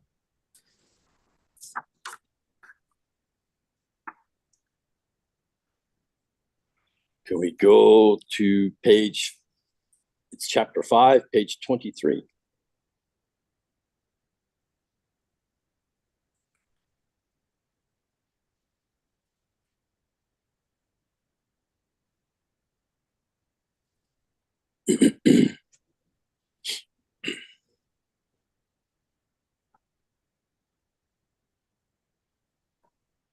So I think this is PDF page 351, I think. Is it the subsidence plot, Mr. Ornbaum? Yeah. Is that what you're looking at? Okay. The criteria or sustainable management criteria. Yep.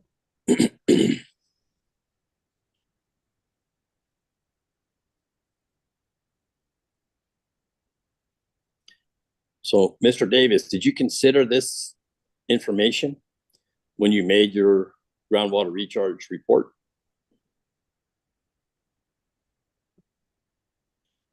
Again, it's Object is to beg this information.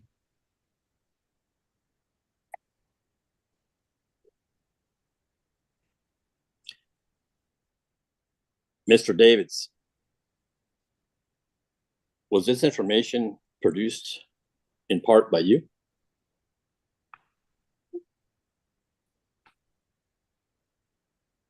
This particular figure was produced during the groundwater sustainability plan revisions that occurred from October through April of 2023 and 24.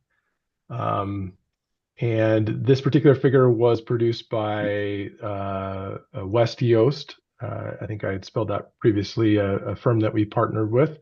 I did present this to the groundwater sustainability agencies during discussions about setting the sustainable management criteria for subsidence. The figure is complex. I can explain it and kind of dive into the details if we'd like to. But yes, I am familiar with its contents. Did I create it myself? No.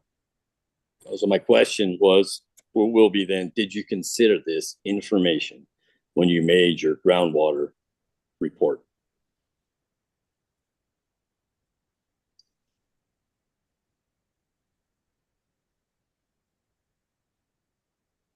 I'm struggling to figure out how to answer this question. I am well aware of the fact that there's subsidence in the Arbuckle area and also in the Orland area. That's what this plot shows.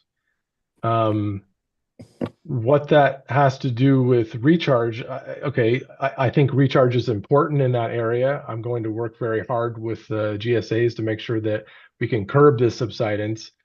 Does it have a specific bearing on the site's reservoir or not knob? And the analysis I did, I think the answer is no. It's kind of like asking what shape the smell of a rose is. It's not connected in a sense. So I'm not sure how to answer the question. Yes, of course I'm considering it. I'm thinking about it, but it's not connected directly to the analysis of recharge for sites. And I'll ask another question. If we lost the groundwater recharge of Funk Slough and Stone Corral, would it cause subsidence to be worse in the Arbuckle College City area?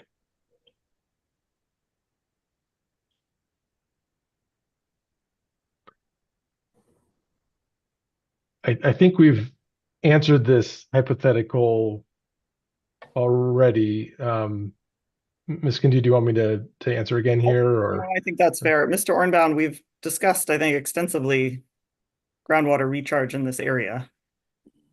Is there another purpose for revisiting this issue with this graph? This is actually a gauge subsidence. So I was trying to apply the recharge we could lose with the ground, with the subsidence. So it's the same thing. It's just, I got the same questions over and over. So yep, we can go on the next question. All right, thank you. On chapter 6, projects and management actions. So 6-90 on sites 142.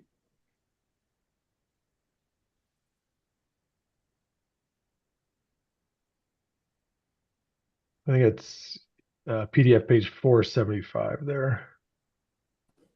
Thank you.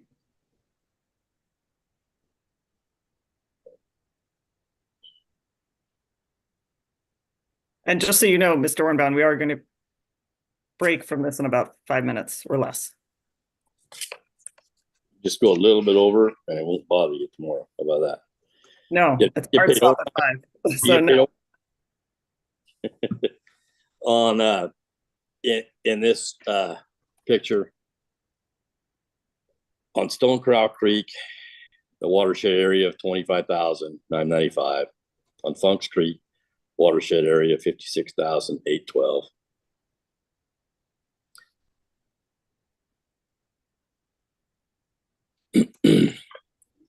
Mr. Davids, in this watershed area and stream path through Colusa Basin drain, did you consider the natural recharge arboriculture area of the Colusa Basin drain above Boston Dam?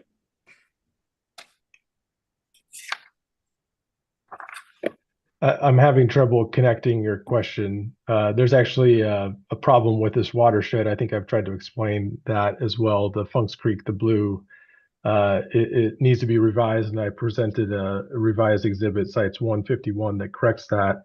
But I'm also having a hard time understanding what exactly you're asking here.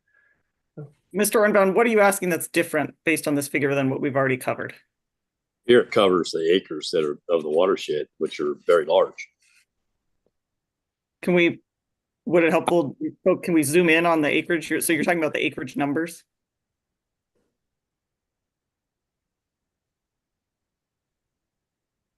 Is that right, Mr. Ornbaum? You're focused on the yes. thousands of acres. Okay. Blue and Stone Corral Creek. And then what is your question? On average rainfall year. Well, first of all, I have two questions. Mr. Davids, what is the average rainfall for that area for on that watershed acres?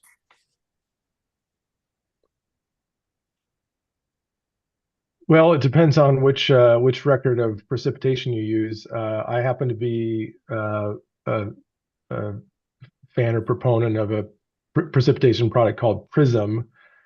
It's produced by the Oregon State University and widely used. It interpolates between gauges with some sophisticated techniques that take into account topography and orography and those sorts of things.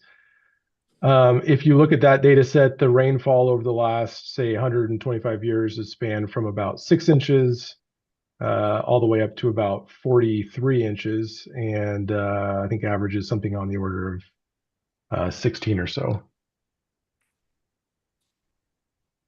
So it's your conclusion that whatever it was 50 in your I got to get to the right picture here. Sorry, I apologize.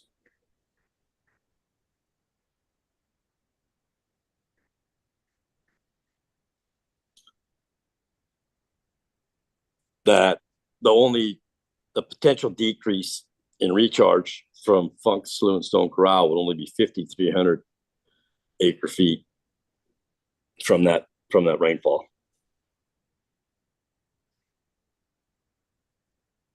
Is that correct? At the end of to add a question, is that correct? Is that correct? Yeah. Yeah, that is correct. That basically is the corrected proration of the entire 15,000. I forget. I'm looking for my notes here. Yeah, the GSP basically stated 15,000 some odd, I think 900. And then approximately 1/3 of that is covered by Stone Corral and Funks Creek watersheds. If you do the math on this particular figure, and that's why I presented sites 151, is that the Funks Creek watershed, just for the record, does not look like this in reality. The portion that spans up to the north beyond Hunter and Logan Creek does not exist. That's actually part of Willow Creek.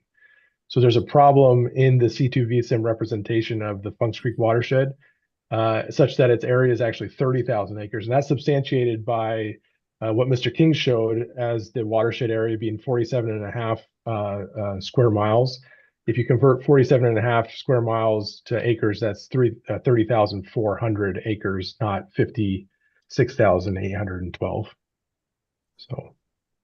All right, with that, I'm going to hold us to a stop for the day, Mr. Ornbaum. So you will, if you have more questions, you will need to join us on Friday morning. It is 4:53 and I will hold us to a hard stop at 5, but I didn't want, first of all, thank you to the witnesses for spending another day with us. I appreciate it. I really appreciate your time and your attention. I know this is it's a lot for everybody. So thank you for being here today. Thank you in advance for joining us again on Friday. I will look to the room. Well, I guess first confirmation, Mr. Ferguson, my intent would be to go ahead, once we finish with panel 3, to still go ahead with panel 5 because we'd all been counting on it. But does that make sense to you? Do you have any different suggestion?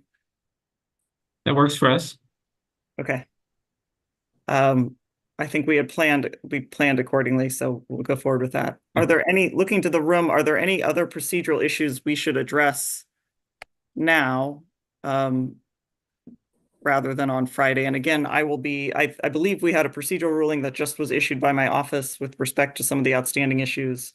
I have made that request with respect to the site visit, and I will get something out to all of you on Thursday, the 5th, so that if there are any questions about the site visit on Friday, we can address those. Is there anything else we should address before we recess until Friday?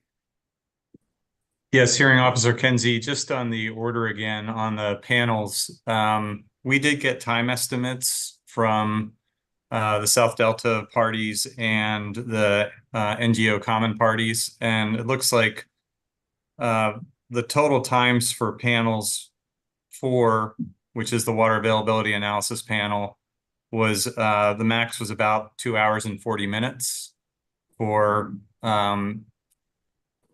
both those groups of parties. And then for panel 5, it was 3 hours and 30 minutes total between those.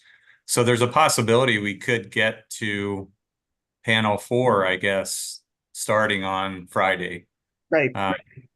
And so I just wanted to confirm that, assuming we get through this panel with any redirect and recross, we might start panel 4 then, even if they go after 5 by that afternoon of this Friday. I think that's right. It would be late in the day, but yes, I think let's be prepared for that so we can move forward. Okay, great. Thank you. Thank you. Then with that, thank you so much. We are adjourned for the day, and I will see all of you on Friday morning. Thank you. Good night. Thank you. Oh, sorry. Thank you.